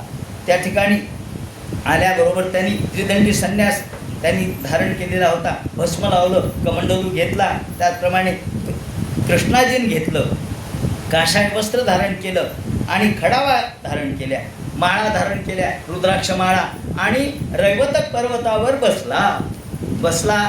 कृष्णाला वार्ता कळाली. अर्जुन आले आणि त्रिदंडी संन्यास घेतलाय आणि कृष्ण भेटायला संध्याकाळी. काय अर्जुना म्हणजे संन्यास घेतल्यावर तुला लग्न करता येईल का? कृष्णा तू काही कर, काहीही कर, पण माझं सुभद्रेशी लग्न जुळून आण. कृष्ण म्हणले काही कर, मी तुला शिव्या देईल बरं का, मान्य, मी शिव्या स्वीकारेल तुझ्या, तू किती मला बोलला तरी. पहा म्हणजे बस इथंच बसून राहा, काही नाही, नुसतं नारायण नारायण म्हणत राहा, मी दादाला सांगतो. आणि काय नारायण नारायण नारायण. डोळे झाकायचे, भस्म लावलेलं, दाढी वाढलेली, हातात ती कमंडलू घेतलेला, काठी घेतलेली, त्याप्रमाणे दंड कमंडलू सगळं खडावा आणि नारायण नारायण. काय दिसायला मोठा प्रभावी, मुळातच दिसायला सुंदर होता. त्याच्यात सगळं हे संन्यासाचं रूप पाहिल्याबरोबर दादाला वार्ता कळाली. संन्यासी आलेत गावात. दादा म्हणले कृष्णा अरे कुणीतरी साधू गावात आलेत वाटतं. कृष्ण म्हणले हो साधू आले. तुला काही वाटत नाही? अहो दादा सध्याचे साधू सगळे भोंदू आहेत. कोणत्या साधूवर विश्वास ठेवता? बघा ना तुम्ही पेपरमध्ये सगळीकडे साधू अडकलेत कारागृहात, सगळे भोंदू आहेत म्हणले, बदमाश आहे. असं नाही म्हणायचं म्हणले, बदमाश म्हणू नये, आपला साधूचा अपमान होतो, आपल्या जिभेला सुद्धा वाईट वळण लागतं. नाही म्हणले पहा मला असं वाटतं म्हणले त्याच्या दर्शनाला जावं. जा म्हणले दादा तुम्हाला जायचं जा, मी काही येणार नाही. असल्या साधू भोंदूच्या दर्शनाला मी येत नसतो. दादा गेले. दादाला पाहिल्यावर म्हणले आले दादा आले. आता यांनी डोळे झाकले. नारायण नारायण नारायण नारायण नारायण चालू नमस्कार केला. महाराज आपण काही फळं मुलं? नारायण नारायण, मला फळं बिळं काही नो, धष्टपुष्ट दिसतो, फळ मात्र खात नाही. हे संन्यासी खात नाहीत, पीत नाहीत, बोलत नाहीत, मात्र धष्टमुष्ट मात्र दिसतात, म्हणजे रात्री खात असले पाहिजे. असो याप्रमाणे दादा म्हणले हे बा माझ्या बहिणीचं लग्न आहे. नारायण नारायण बरं बरं, मला असं वाटतं की तुम्ही आमच्या गावामध्ये यावं, द्वारकेमध्ये. नारायण नारायण नाही मी येणार नाही, गिरीकंदरात बरं या समाजापासून मी अधिक राहिलो म्हणजे बरं. नारायण नारायण नाही तुम्ही या, माझ्या बहिणीला तेवढाच आशीर्वाद तुमचा मिळेल. नारायण बरं. आता आलं बरोबर लेवलला येऊ लागलं म्हणजे हरकत नाही. आधी नाही म्हणायचं आणि मग होकार द्यायचा. बरं दादानी व्यवस्था केली. त्याप्रमाणे हे आले, घरी आणलं. घरी आणल्याबरोबर कृष्ण म्हणले काय? म्हणजे साधू महाराजांना घरी आणलं. वा वा म्हणले छान. सेवेला सुभद्रेला ठेवून ना, वा वा चांगली सेवा करते म्हणजे सुभद्रा चांगली सेवा करणार आहे. अहो तिला आशीर्वाद मिळायला पाहिजे, तिचं लग्न होणार आहे, तिला आशीर्वाद द्यायला चांगला सज्जन माणूस पाहिजे. हो म्हणले तरणा बांड आहे, सज्जन आहे. तुम्हाला वाटतं काय म्हणजे सज्जन आहे? अरे हा मोठा ब्रह्मनिष्ठ आहे, साधू आहे. हो म्हणजे साधू आहे, ब्रह्मनिष्ठ आहे, काही ब्रह्म घोटाळा करू नये म्हणजे झालं. अहो कृष्णा ब्रह्म घोटाळा कसा करेल? नाही. मग हिने नमस्कार केला, आशीर्वाद दिला. आता याला माहित होतं ही सुभद्रा आहे. नमस्कार करायला पायावर डोकं ठेवलंय, झालं. मस्तक ठेवून गेलीस जेव्हा अगतिक माझ्या पायावरती, या पायांना अदम्य इच्छा ओढवायची झाली होती. याप्रमाणे त्यांनी लगेच केसावून हात फिरवला. दादा काय स्पर्श केला? अहो असू द्या, ते ब्रह्मज्ञानी आहेत, त्यांना स्त्री काय आणि पुरुष काय, न स्त्रीं बुंबिदा न तू विभक्त दृष्टी हे त्यांच्यामध्ये स्त्री नाही पुरुष नाही असा भेद नसतो. तुझ्या डोक्यात आहे त्यांच्या डोक्यात नाही. बरं म्हणले दादा तुमचं खरं. ज्याप्रमाणे सुभद्रेला तिला ठेवलं, तिला दररोज सेवेला ठेवलं आणि ज्याप्रमाणे दररोज यांची सेवा सुरू झाली, ती पाय सोपाय लागली तर याच्या अंगावर रोमांच येऊ लागले. रोमांच उभी राहिले. सुभद्रेच्याही तिला वाटायला लागला असं कसं काय हा साधू आहे. पण काय सांगता येते, आपण त्याला काही म्हणावं आणि याने आपल्याला शाप द्यावा. त्यापेक्षा मग जेवण करायला बसलं. जेवण करायला बसल्यानंतर पंचपक्वान्नाचं जेवण, त्याच्यातही धोंडे जेवण. धोंडे जेवण सगळे बसले. पंचपक्वान्नाचा अनारसे वाढले, धोंडे वाढले. त्याचप्रमाणे पुरणाची पोळी, लाल जास्वंदाच्या फुलासारखा घास तुपामध्ये बुडवला आणि घेतला आणि एकदम डोक्यावर ठेवला. कृष्ण म्हणतात दादा डोक्यावर घास. अरे त्यांना डोकं काय आणि तोंड काय एकच. मग ब्रह्मनिष्ठ आहेत ते, इंद्रियातही भेद करत नाहीत. वा वा म्हणजे. मग भजे होते, त्या भज्यामध्ये अर्थात पडवळ घातलेले होते. ते भजे घेतले की कानात घातले. अरे कानात भजे, हो म्हणले असू द्या, त्यांना भज काय आणि कान काय काही फरक नाही. ब्रह्मानंदे लागली टाळी, कोण देहा ते सांभाळी. श्रीखंड घेतलं, श्रीखंडम चंदनम दिव्यम, श्रीखंड सगळं अंगाला फासलं. म्हणजे काय दादा. आणि वाढायला सुभद्रा असं असं असं असं पाहतोय सारखं. सुभद्रा वाढते, वाढताना काय वाढायली आहे आणि आपण काय खायलो. सारखं तिच्याकडेच लक्ष, तिच्याकडे लक्ष म्हणून पानात काय वाढलंय आणि पण कुठं लावायलो ज्याचं भान राहिलं नाही. बेभान झालं. सगळ्यांनी जेवण उरकलं. म्हणजे याचं काही कुळ गोत्र विचारलं का. कृष्ण म्हणतात अरे ऋषीचं कुळ आणि नदीचं मूळ कधी विचारायचं असतं का. ऋषीचं मूळ नसतं विचारायचं, नदीचं मूळ विचारायचं नसतं. ती पवित्रच असते. हा पवित्रच आहे ब्राह्मण. वा वा म्हणले छान आहे. मग आता एक काम करा म्हणले, आता लग्नाच्या आधी एकदा देवीच्या दर्शनाला पाठवू आपण. हरकत नाही म्हणले पाठवा. कोणाला पाठवायचं सोबत. सुभद्रेला पाठवायचं. हो ते सारथ्य करील. त्याचप्रमाणे सवळ्यामध्ये हा रथ सिद्ध करील आणि जाईल. सुभद्रेला सोबत पाठवता काय. अरे कृष्ण म्हणतात हे पा सुभद्रेला पाठवू नका, काहीतरी हा ब्रह्म घोटाळा करील, तिला पळून देईल. नाही म्हणे असं कसं होईल. आणि दादानी तिला दर्शनासाठी पाठवायचा विचार केला आणि दादा कुठेतरी महादेवाच्या पूजेसाठी गेले. इकडे दर्शनासाठी म्हणून ही बाहेर पडले. पडल्याबरोबर अर्जुन म्हणतात सुभद्रे बाजूला हो. हा संन्यासी महाराज तुम्ही. अगं मी अर्जुन आहे, संन्यासी नाही. आणि तिला बाजूला केलं. तिच्या हातातला बागदोर घेतला आणि रथ पळवला. ते पुढे नेल्यानंतर अजून कसे आले नाही. दादा म्हणतात सुभद्रा अजून कशी नाही आली, हे संन्यासी महाराज कसे नाही आले. कृष्ण म्हणतात त्यांनी पोरगी पळवली. काय म्हणले युद्ध करतो मी आत्ताच्या आत्ता. नांगर आणला, मुसळ आणला. कोण आहे रे तू. कृष्ण म्हणले दादा अर्जुन आहे. अर्जुनावर युद्ध करता का. तू अर्जुन होता काय म्हणे. आता दादा राग सोडा.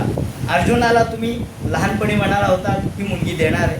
मग अर्जुनाने जरा कौशल्याने ही मुलगी प्राप्त केली. तुमचा आशीर्वाद द्या, कारण तुम्ही थोरले बंधू आहात. त्याप्रमाणे तिला आशीर्वाद दिला. आणि ज्याप्रमाणे तिला भगवंताने आपल्या अर्थात अर्जुनाबरोबर सुभद्रेचा विवाह, अर्जुनाबरोबर सुभद्रेचा विवाह. आता सुभद्रेचं या ठिकाणी पूर्वचरित्र एका ठिकाणी सांगितलेले ते असं आहे की सुभद्रा जी होती ती गालव ऋषींची मुलगी होती पूर्वजन्मामध्ये. आणि गालव ऋषींची ही मुलगी असल्यामुळं त्यांना ती देवाला अर्पण करण्यासाठी त्यांनी आणली खरी. पण ती एकदम त्यांच्या गादीवर जाऊन बसली. आणि गादीवर जाऊन बसली की लक्ष्मीला राग आला. लक्ष्मी म्हणली काय तुला एवढी अक्कल नाही, गादीवर जाऊन बसली. देवाच्या अज्ञानाने बसली. ती म्हणली तू अश्वमुखी होशील, म्हणून तिला शाप दिला लक्ष्मीने अश्वमुखी. शेवटी ब्रह्मदेवाने तिला सुभद्र केलं. अश्वमुखीतून तिला सुभद्र केलं. आणि याप्रमाणे तिला भगवंताची बहीण म्हणून जन्माला घातलं. असं या ठिकाणी सुभद्रा शब्दाचे दृष्टिकोनात ती माधवी नावाची मुलगी होती. असो याप्रमाणे हे चरित्र सांगितलं. त्यानंतर पुढे ते म्हणतात की भगवंतानी आपल्या अलौकिक कृत्याने सर्व लोकांना सर्व समाज आकृष्ट केलेलाच होता. त्यावेळेला बलराम दादा हे बाहेर पडले आणि त्यांनी राक्षसांना मारलं, इलवलला मारलं, वातापीला मारलं आणि असं फिरत फिरत असताना रोमहर्षण पुराण सांगत होतं. रोमहर्षणात तिथे त्यांनी या बसा म्हणले नाही. त्याचा राग आला बलराम दादाला आणि त्यांनी एक काडी फेकल्याबरोबर तो खलास झाला.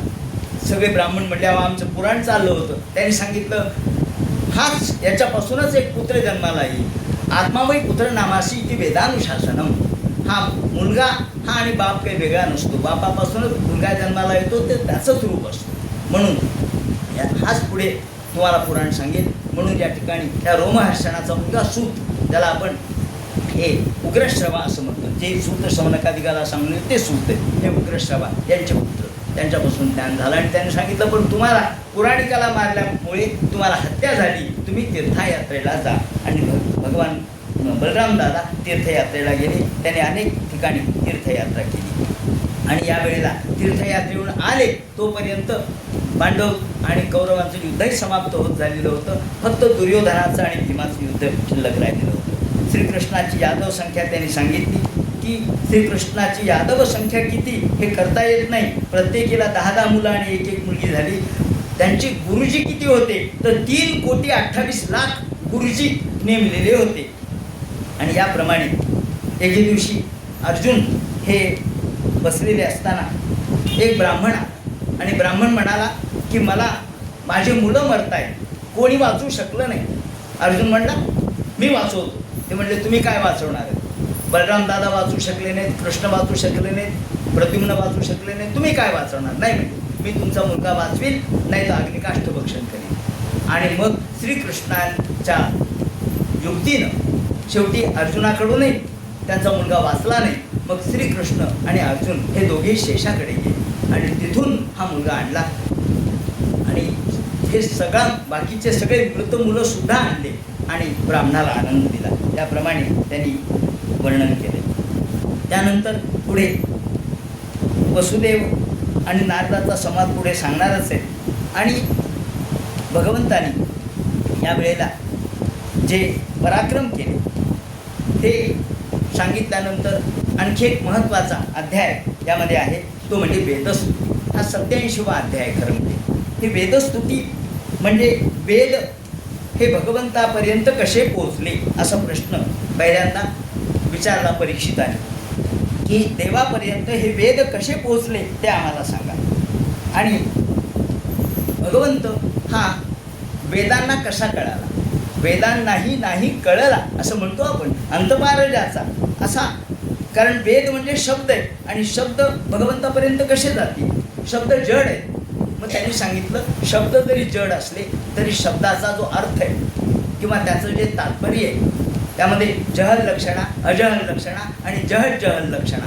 तर जहल जहल लक्षणेने आपल्याला भगवंत समजून घ्यावा लागतो. हे थोडं अवघड तत्त्वज्ञान आहे, पण मी थोडक्यात सोपं सांगेन. त्या ठिकाणी ते म्हणतात की भगवंतापर्यंत हे कसे? मात्रार्थंच भवार्थंच आत्मने कल्पना आयोज्य.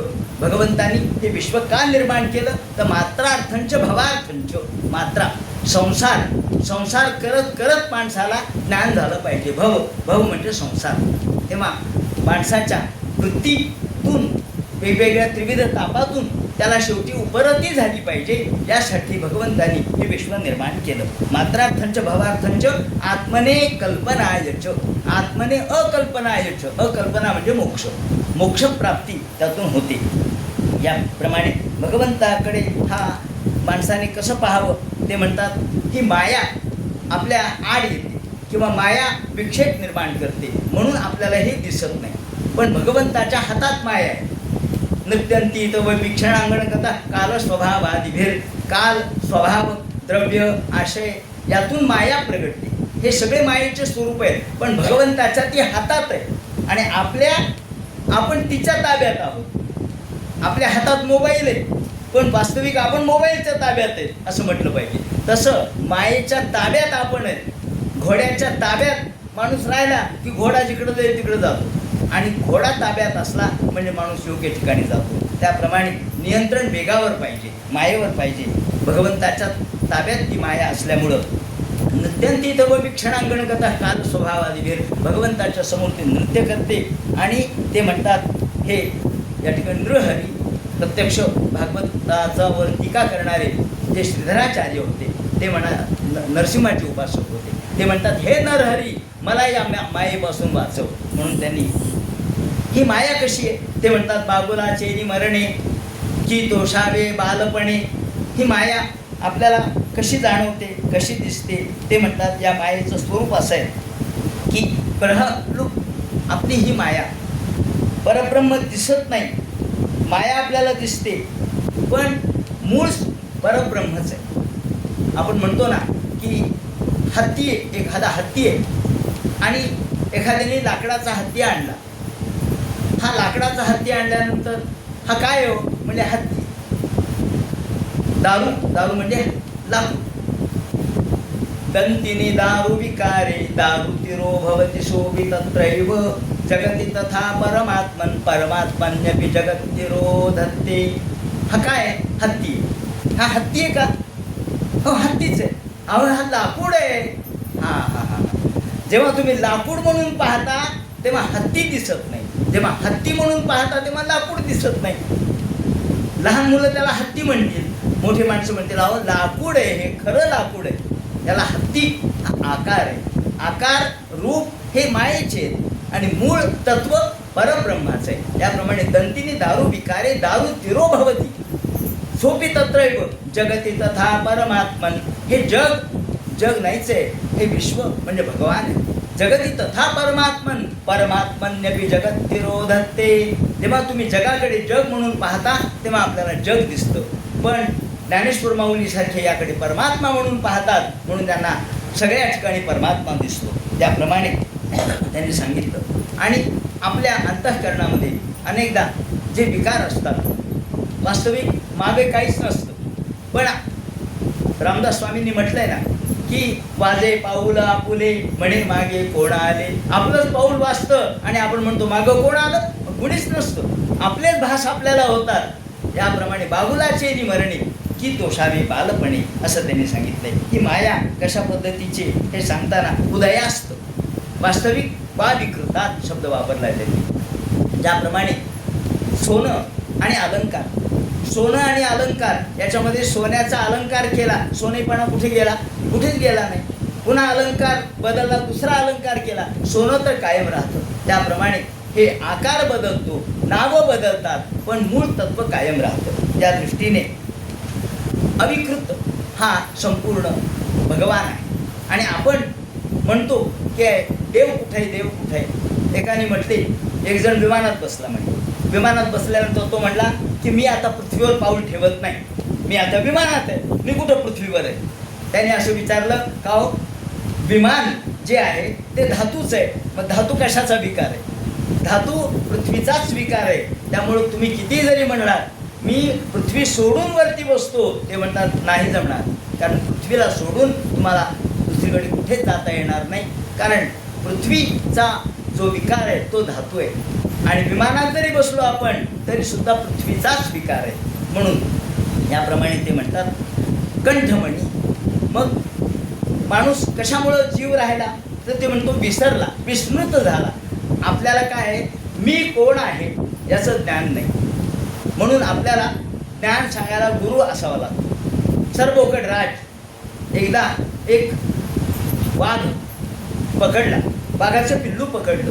वाघाचं पिल्लू पकडल्यानंतर एका धनगराने ते पकडलं आणि आपल्या मेंढरांच्या सोबत त्याला ठेवलं, मेंढरांच्या सोबतच वाढवलं. तो मेंढरासारखा मॅ मॅ मॅ मॅ करायला लागला, पण त्याचं नाव ठेवलं सर्वोकट राज. वा वा म्हणजे सर्वोकट राज. त्यालाही भाकरी खायला द्यायची, सगळ्या मेंढ्यांचं संरक्षण, शेळ्याचं संरक्षण. तो हळूहळू मोठा झाला. एके दिवशी रानावनामध्ये एका गिरीकंदरामध्ये वाघाने गर्जना केली. गडगड गडगड गडगड गर्जना केल्याबरोबर सगळे मेंढरं पळाले, शेळ्या पळायला, हाही पळाला. यांनी वाघाने पाहिलं, अरे शेळ्या मेंढऱ्या ह्या पळाले, ठीक आहे ते खाद्य माझं, हा कसं काय पळाला, हा तर मीच आहे. मग दुसऱ्या दिवशी वाघ पुन्हा लपून बसला आणि पुन्हा तिथे शेळ्या मेंढ्या आल्यानंतर हळूच आला. आल्याबरोबर त्याला पकडलं, सगळ्या शेळ्या पळाल्या, त्याला पकडलं. थांब रे म्हणलं तू. त्याला विचारलं का रे तुझं नाव काय. तो म्हणला माझं नाव सरबोकट राज. अरे म्हणजे तुझं नाव सरबोकट राज नाहीये, मग तुझं नाव वाघ आहे. वाघ नाही बाबा, नाही, माझ्याकडे पहा, माझ्याकडे पहा म्हटल्यानंतर त्यांनी सांगितलं माझे डोळे पहा, तुझे डोळे पहा, माझ्या अंगावरचे पट्टे पहा, तुझ्या अंगावरचे पट्टे पहा, माझं शेपूट पहा, माझे नख पहा, तुझे नख पहा, माझे दात पहा, काय फरक आहे का? तो म्हणलं नाही. अरे तू वाघ आहेस, वाघ. या शेळ्या मेंढ्या तुझा खाद्य आहे म्हणले, तू वाघ आहेस, तत्वमसी, तू तो आहेस, अहम ब्रह्मास्मी ही जाणीव उपनिषदकारांनी दिलेली आहे. तेव्हा तू तो आहेस, तू वाघ आहेस. आणि मग मात्र आत्मज्ञान त्याला झालं. सांगायचं तात्पर्य असं, माणूस हे विसरला. कंठमणी हे शब्द वापरला गेला. उदाहरण त्याने असं दिले की एक बाई होती, गडबड होती खूप, जावई जेवायला येणार होते, मुलगी येणार होती, आणि जावई काही 1-2 नव्हते, 5 जावई होते, 5 मुली होत्या, त्या सगळ्या येणार होत्या बाणासाठी.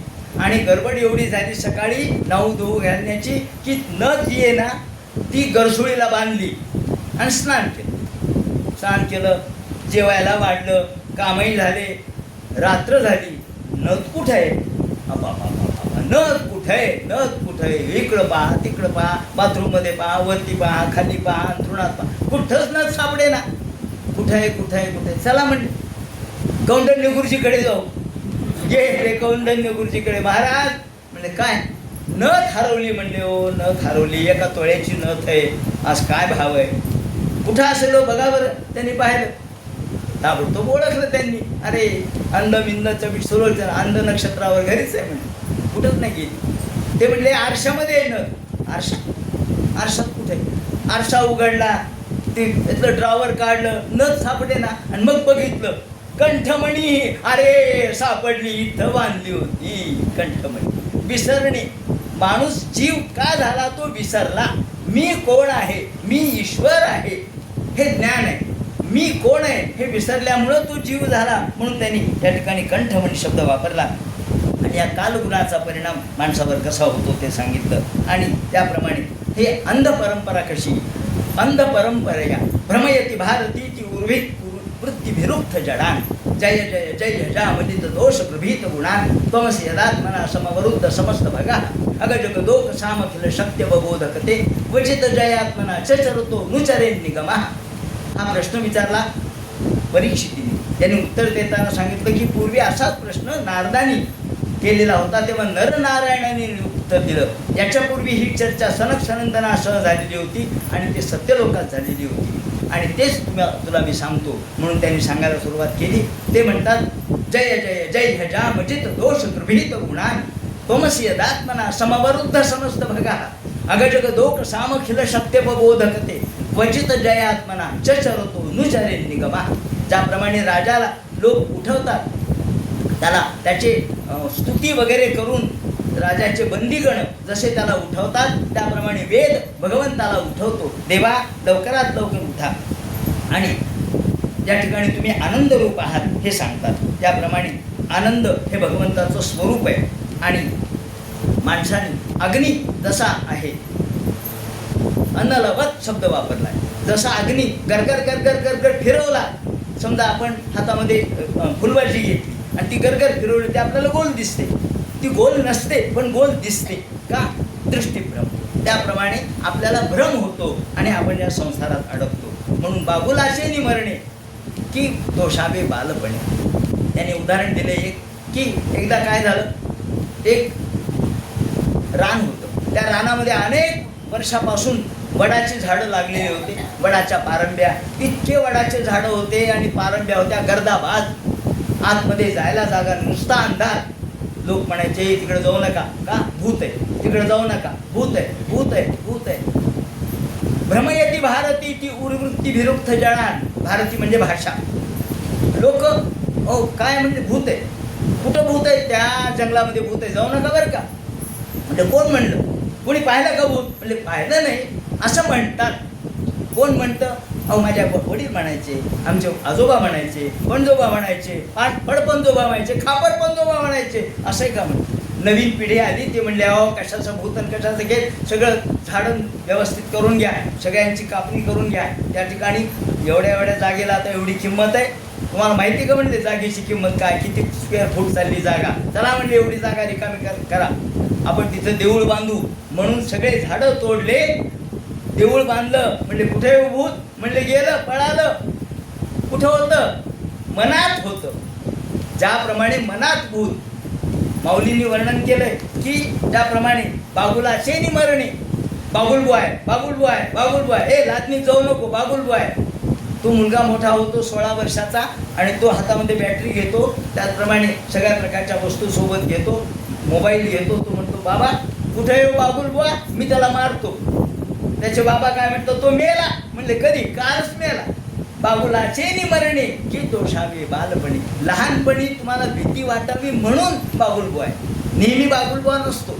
तसं भय किंवा संशय हा काही कामापुरता असतो, पुन्हा नसतो. त्याप्रमाणे अत्यंताभाव ते सांगतात. अत्यंताभावाचं उदाहरण, हे जग नाहीच आहे, जग नाहीच आहे, ईश्वरच आहे सर्वत्र. मग आपल्याला का भासतं, ते म्हणतात तुमचा भ्रम आहे.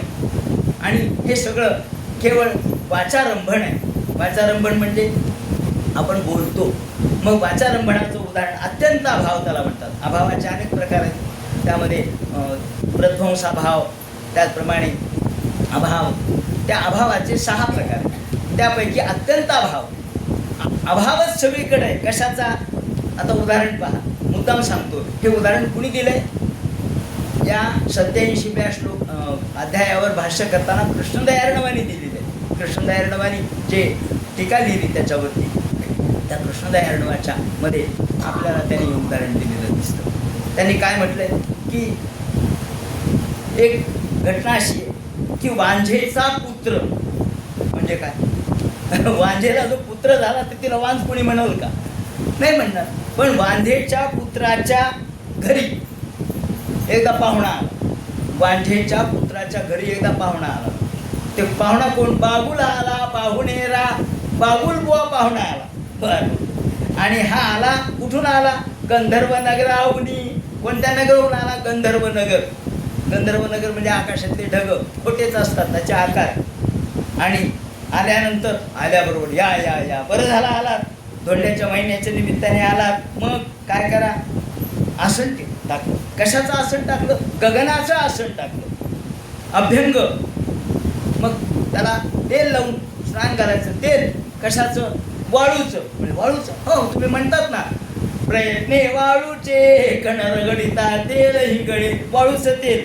बर, मग आंघोळ घातली पाण्याने. कोणत्या, नळाच्या पाण्याने नाही, आडाच्या पाण्याने, मृगजळाच्या पाण्याने. मृगजळ पाणीच आहे ना, मृगजळ, अहो सगळंच खोट आहे. असो, पाणी मृगजळाने स्नान घातलं. वस्त्रा दिले, दिशारूपी वस्त्र. वायू उगाळून चंदन लावला. आकाश फुलांच्या माळा घातल्या, खपुष्प आकाश फुलं, त्याच्या माळा घातल्या. शून्याचं आसन दिलं. पंचपक्वान्न केलं जेवणासाठी, धोंड्याचं जेवण पंचपक्वान्नाचं. वाड्याला कोण होतं, ते म्हणे अहो त्यांच्यासोबत सावल्यांचे सखे होते, पान धुराचे होते. भाज्या कशाच्या होत्या, जाईजुईच्या, जाईजुईच्या भाज्या. आणि भ्रमाच्या भोपळ्याची कोशिंबीर. भ्रमाचा भोपळा, भोपळा आहे ना शेवटी, भ्रमाचा भोपळा, त्याची कोशिंबीर होती. तूप कासवीच्या दुधाचं होतं. आणि वाढायला डोळ्यातली बाहुली होती. वा वा वा म्हणले, वा वा. आता अशा एवढ्या सगळ्या जेवणावळीमध्ये कुणी जर म्हणलं मी जेवलो, तर तुम्ही विश्वास ठेवताल का, नाही. हे सगळं अत्यंताभाव आहे. तेव्हा जग नाहीच आहे, अत्यंताभाव आहे. या मायेच्या मुळं आम्हाला जग फक्त भ्रमित झाल्यासारखं वाटतं. तो बागुला ते मारू, प्रतिबिंबा कोळे भारू, तळ हातीची बिंदरू केश सुखे. त्याप्रमाणे तो कापुराची मशी करू, रत्नदीपा काजळी धरू. रत्नदीपाची काजळी होत नसते, कापुराची कधी मशी म्हणजे शाई होत नसते. वांझेचं लेकरू कधी वांझेचं नसतं. वांझेच्या लेकराची कैशी जन्मपत्रिका माऊलींनी म्हटलंय. त्याप्रमाणे अशा पद्धतीने हे सगळं लबाडाचं आमंत्रण जेवल्याशिवाय खरं नाही. म्हणून ते सांगतात, पंध्या पुत्राची या घरा, बागू लाडा बागुनेरा, इच्छुक आनंदी ऐसा घरा, गंधर्व नगराहुनी. त्याप्रमाणे एक खोटेपणा कसा आहे किंवा सगळंच वाचारंभण कसं आहे. सूर्य मावळला, सूर्य उगवला, उगवतो का सूर्य, नाही. मावळतो का, नाही मावळतो. पृथ्वी आपल्याला कळतं ना की सूर्य मावळल्यासारखा दिसतो, उगवल्यासारखा दिसतो. म्हणून माऊलीने शब्द वापरलाय की या आकाशामध्ये सूर्य बिंब रविबिंब आहे, तर त्याचं चालणं हे सूर्याचे चालणे न चालता सूर्याचे चालणे. सूर्य चालत नाही पण आपण सूर्य चालला असं म्हणतो. कासरावर सूर्य वर आला, हे काय खरं आहे का बरं? कासरावर सूर्य, कासरा तुमचा, सूर्य कुणीकडं, कासरा कुठं? पण ही बोलण्याची भाषा व्यवहार आहे. तेव्हा व्यवहार ज्याला आपण व्यावहारिक सत्य म्हणतो, पारमार्थिक सत्य हे सगळ्याच्या पलीकडचं असतं. म्हणून या ठिकाणी वेदस्तुती केली आणि वेदस्तुतीतून या ठिकाणी भगवंताचं स्वरूप त्यांनी सांगितलं. याप्रमाणे या वेदस्तुतीचं विवरण केल्यानंतर 27वा अध्याय या ठिकाणी समाप्त झाला आणि ते म्हणतात याप्रमाणे सत इथं मुद्दितम सदतीचे नंतर हतम व्यभिचे दिक्पचकपचम निशा न सतयो भजयु. त्याप्रमाणे अंध परंपरा माणसाला कशी भ्रमविते, भ्रमयती ती भारती ती गुरुवृत्ती विरुद्ध जडान. याप्रमाणे स्वकृत विचित्र योनिषु विषण्यव हेतुतया, ज्याप्रमाणे जसं कनक सुवर्णामध्ये कधी कमी जास्तपणा होत नाही, त्याप्रमाणे अलंकार येतात आणि जातात, तसे हे जग येतं आणि जातं असं म्हणून सगळं विवरण केलं. आणि यानंतर राजाने प्रश्न विचारला की शिवानी भगवंताचा या ठिकाणी साह्य कसं घेतलं. मग त्याने सांगितलं की भस्मासूर कसा आला आणि मग भस्मासुराने भगवंताकडून वरदान कसं मागून घेतलं. डोक्यावर हात ठेवील त्याचा मृत्यू होईल आणि मग शेवटी तो त्या महादेवाच्याच मागे लागला पार्वती पळवण्यासाठी. तेव्हा भगवंतांनी बटूचं रूप धारण करून त्या भस्मासुराला खलास केलं. याप्रमाणे संपूर्ण एकदा द्वारवतम तो विप्रकन्या कुमारका आज जातो मात्र भुवन कृष्णा ममार केलं भारत. याप्रमाणे एके दिवशी सगळे विप्रपत्न्या सगळ्या त्या ठिकाणी आलेल्या असताना तिथे भगवंत स्वतः उपस्थित राहिले आणि याच वेळेला श्रीकृष्णाने सांगितलं की आता ग्रहण आलेलं आहे, आपण सगळे तीर्थावरती जाऊ. म्हणून भगवंतांनी सगळ्यांना तीर्थावरती या जाण्यासाठी सांगितलं. सगळेजण तीर्थ सेवन करण्यासाठी आले खरे, पण याच वेळेला या ठिकाणी सगळे ऋषी बसलेले होते, मुनी बसलेले होते. त्याप्रमाणे श्रीकृष्णाचे सगळे मुलं बाळं नातेवाईक सगळे आलेले होते आणि या सगळ्यांच्यामध्ये सगळे धर्मकर्म करत असताना एकदम एवढ्या तिथे कोणाच्या मनात कधी काय येईल सांगता येत नाही. ज्या वेळेला त्यांनी सांगितलं की एकदम मुलांना असं वाटलं की आपण काहीतरी परीक्षा बघावी, म्हणून हे सगळे यदुकुलाला शाप कसा झाला हे सांगतात की या वेळेला प्रभासक क्षेत्री सगळे आलेले असताना सांबाला स्त्री रूप देण्यात आलं आणि सांबाला स्त्री रूप दिल्याबरोबर तिला लुगड्यावर लुगडे लुगड्यावर लुगडे लुगड्यावर लुगडे सगळे नेसवले आणि सगळ्या ऋषी मुनी बसलेले असताना त्यांना म्हणले ही लाजदेव मुलगी म्हणे, ती फार दिसायला सुंदर होता सांब. त्याला म्हणे मुलगी आहे ती दिसायला ही लाजायला लागली, तिच्या पोटामध्ये आता गर्भवती येते, तिला मुलगा होईल का मुलगी सांगा ना, मुलगा होईल का मुलगी. ते म्हणले कायद्याने सांगता येत नाही, कायद्याने निषेध आहे मुलगा मुलगी सांगणं, तुम्हाला दंड आहे आणि प्रायश्चित्त आहे, कारागृह आहे. ते म्हणले असू द्या, आम्ही कृष्णाची पोरं आहोत, आम्हाला सांगा. ते म्हणले आम्हाला धर्मकर्म करू द्या, मुलगा मुलगी सांगता येत नाही, सांगू नये. नाही नाही सांगा ना, मुलगा होईल का मुलगी, मुलगा होईल का मुलगी. आता काय सांगावं. शेवटी चिडले सगळे ऋषी. म्हणले काय हो तुम्ही मोठ्या लोकांचे मोठे मुलं, आम्हाला धर्मकर्म काही करू देत नाही. हिला मुलगाही होणार नाही मुलगी होणार नाही. मुसलम कुलनाशनम, हे मुसळ जन्माला येईल आणि तुमच्या कुलाचा सगळा नाश करील, यदुकुलाचा संहार होईल. असं म्हणल्याबरोबर सगळे पळाले, सगळ्या साड्या लुगडे काढले, दान दिशेने मुसळ खाली पडला. बाबा म्हणले खरं झालं ब्राह्मणाचं, चला काय करावं. गेले उग्रसेनाकडे. उग्रसेनाने हे तोडलं, त्याचं पीठ केलं, ते सगळं समुद्रात टाकून दिलं. पण एका तुकड्याचं काही पीठच होईना, शेवटी तुकडाही टाकून दिला. तो तुकडा तसाच राहिला आणि तो एका व्याधाने घेतला आणि या सगळ्या मुसळाचं नंतर लाव्हाळा तयार झाला आणि पुढे यदुकुलक्षय कसा झाला ते आपल्याला माहिती आहे. त्याप्रमाणे त्यांनी सांगितलं. इकडे नारदानी वसुदेवाला उपदेश केला आणि सांगितलं वसुदेवा भगवान गोपालकृष्ण हे देव आहे. मग यज्ञ केला आणि या वेळेला या यज्ञाच्या निमित्ताने गोकुळातले सुद्धा सगळे आले खूप वर्षांनी आणि सगळ्या गोपिका कृष्णाला भेटल्या. कृष्णा किती दिवस झाले आपली भेट होईल. कृष्णाने सगळ्यांचं सांत्वन केलं. म्हणे अहो आपलं त्या काळातलं जीवन बालपणचं जीवन होतं, आता माझ्या पुढे राजकारण होतं, मला इकडे येणं भाग होतं. सगळ्यांचं सांत्वन केलं, उपदेश केला. त्याचप्रमाणे सर्वांना आनंद झाला. खूप दिवस तिथे राहिले. सर्वांना वस्त्र प्रावरण अलंकार वसुदेवानी दिले. आणि त्यानंतर निमी जायंतेय संवाद या ठिकाणी झाला. म्हणजे नारदाला प्रश्न विचारले वसुदेवानी, आणि नारदानी निमी आणि जायंतेय म्हणजे नवब्रह्मर्षी जे नवनारायण जे होते, त्या नवनारायणांचे त्याद्वारे वसुदेवाला उपदेश झाला. वसुदेवांना हा उपदेश कसा झाला त्याने सांगितलं की विदेह जे राजा होता, त्या विदेह राजाला प्रत्यक्ष नवनारायण कवी हरी अंतरिक्ष पिपलायन प्रबुद्ध आविर्होत्र चमस करभाजन त्यांनी उपदेश जो केला तो या ठिकाणी नारदाने वसुदेवाला सांगितला.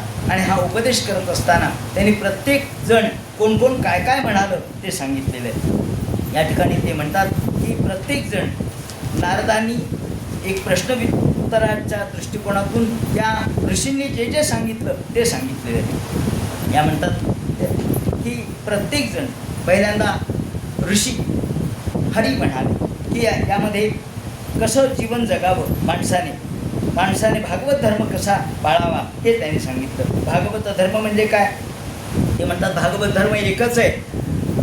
कोणता की या ठिकाणी जाती नाही, धर्म नाही. नयस्य धर्म कर्माभ्याम नवर्णाश्रमे जातीभिः सज्जतेस्मिन् नहं भावो सवय भागवत प्रिया. जन्म कर्म याला मोठेपणा नाही आहे. तुम्ही भक्ती किती करता याला मोठेपणा आहे. त्याप्रमाणे नयस्य जन्म कर्माभ्याम, त्याप्रमाणे मानवतावादी व्यापक दृष्टिकोन सांगितला, परमकल्याणाचा मार्ग सांगितला. कायेन वाचा मनसेंद्रियैर्वा, त्याप्रमाणे बुद्ध्यात्मना नसेल स्वभावात करोमि यद्य सकलं परस्मै नारायणा इति समर्पयेत. सगळं जे जे आपण कर्म करतो ते नारायणाला समर्पित करा आणि भगवंतावर प्रेम करा. प्रणय रसनया धृतांग्री पद्मा. प्रणय म्हणजे प्रेम, प्रेमाने देव बांधला जातो. प्रेमरूपी रज्जूनी देव बांधला जातो. स भवती भागवत प्रधान उक्ता, त्याला भागवत असं म्हणतात. जो भगवंतावर प्रेम करतो, जो भगवंतावर अतूट अगदी जैसी अभिरुची विषयी तैसी परमेश्वरी जडेल जरी तरी मग काय येऊने बा चारी पुरुषार्थ राबतील घरी. त्याप्रमाणे आपल्या प्रपंचावर जसं आपलं प्रेम आहे तसं भगवंतावर करा. हे प्रेमाने आपण बांधून घेतलं तर भगवंत त्याचा मित्र होतो. म्हणून दया मैत्री प्रश्रयच भूते श्रद्धा यथोचितम. त्याप्रमाणे प्रत्येकाने दयेने वागावं, प्रेमाने वागावं. मनोवा कर्मदंडंच. प्रत्येकाने आपल्या वाणीवर नियंत्रण ठेवावं, मनावर नियंत्रण ठेवावं. सत्यवादी राहावं. शम दमावपी, शम दम, त्याप्रमाणे आपल्या जे 6 वृत्ती आहेत आपल्या या सत्शील अशा प्रकारच्या वृत्तीने उपरती तितिक्षा समाधान शांती श्रद्धा श्रवणम कीर्तनम ध्यानम हरिर्भूतकर्मणा त्याप्रमाणे राहायला सांगितलं. हे भागवत धर्म पुढे कवी हरी अंतरिक्ष प्रबुद्ध पिप्पलायन आविर्होत्र. आता पिप्पलायन सांगतात आत्मा आणि परमात्मा काय आहे ते सांगितलं. आविर्होत्राने सांगितलं सगुणोपासना काय आहे, भगवंताची सगुणोपासना कशी करावी. सांग पूजा, सांग म्हणजे षोडशोपचार पूजा. स अंग ही षोडशोपचार पूजा, द्रव्यशुद्धी, भूमिशुद्धी. पूजा साधी नाही आहे. पूजा करायची असेल तर आधी भूमिशुद्धी पाहिजे, द्रव्यशुद्धी पाहिजे. त्याचप्रमाणे स्वतःच्या शरीर शुद्धी पाहिजे. देह शुद्ध करून भजनी भजावे. देह शुद्ध झाला पाहिजे आणि मग मन शुद्ध झालं पाहिजे. इथं मन राहतं कलुषित आणि नुसती घंटी वाजवली उपयोग नाही आहे.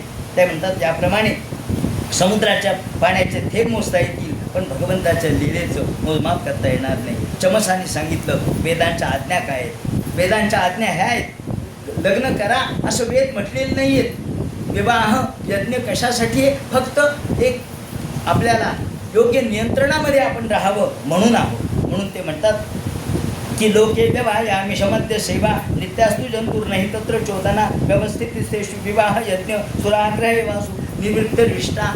त्याप्रमाणे प्रवृत्ती वेदाने कधी सांगितली नाही, निवृत्तीवाद वेदाने सांगितला.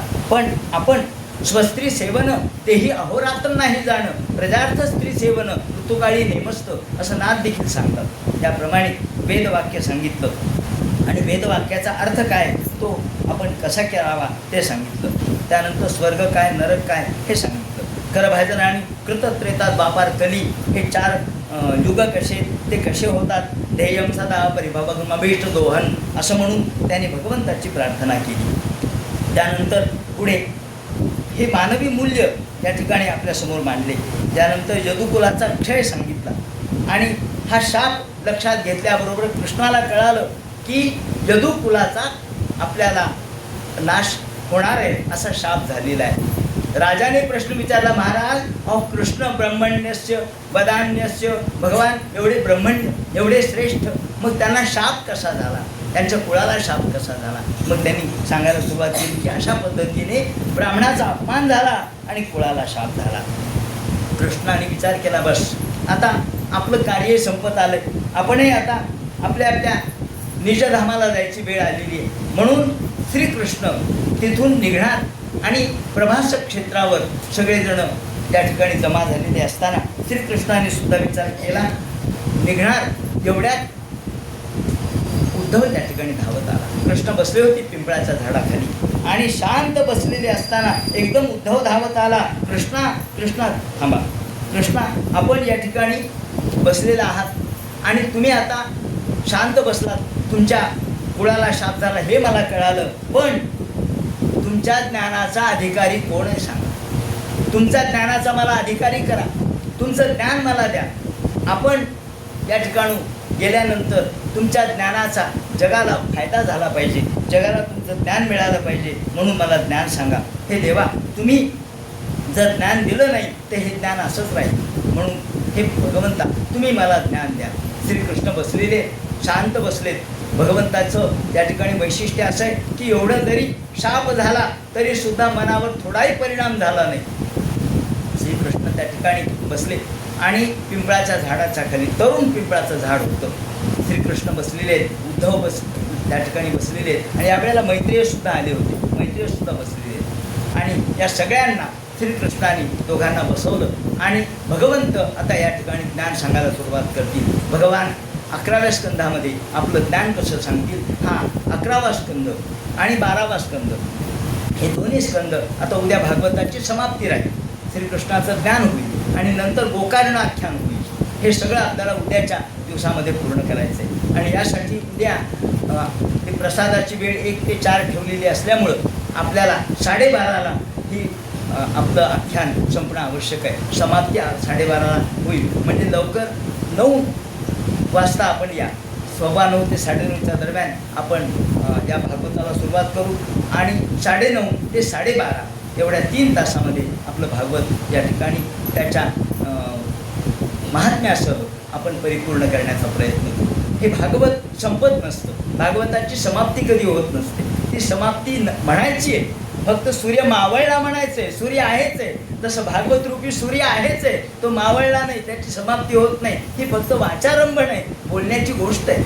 म्हणून हे अंतःकरणामध्ये पुन्हा सुरूच राहतं. म्हणून भागवत समाप्ती नव्हे, भागवताची ही पुन्हा पुनरावृत्ती आपण करणार आहोत. तेव्हा हे सगळं उद्या आपण सगळे 9:30ला बरोबर आपण सुरुवात करू. आपण 9:15पर्यंत या, म्हणजे मग आपल्या वेळेमध्ये हे सगळं परिपूर्ण होईल. त्याप्रमाणे या भागवताचे 6 दिवस आज परिपूर्ण झालेले आहेत. तेव्हा उद्याच्या दिवशी आपण भगवंताच्या कृपेने या ठिकाणी सहकार्य करावं अशा प्रकारची मी अपेक्षा व्यक्त करतो. कुंडली गौरदे हर विठ्ठल, सीताकांत स्मरण जय जय राम, पार्वतीपते हर हर महादेव, श्री मंजुनाथ मूर्तये नमः. हरे राम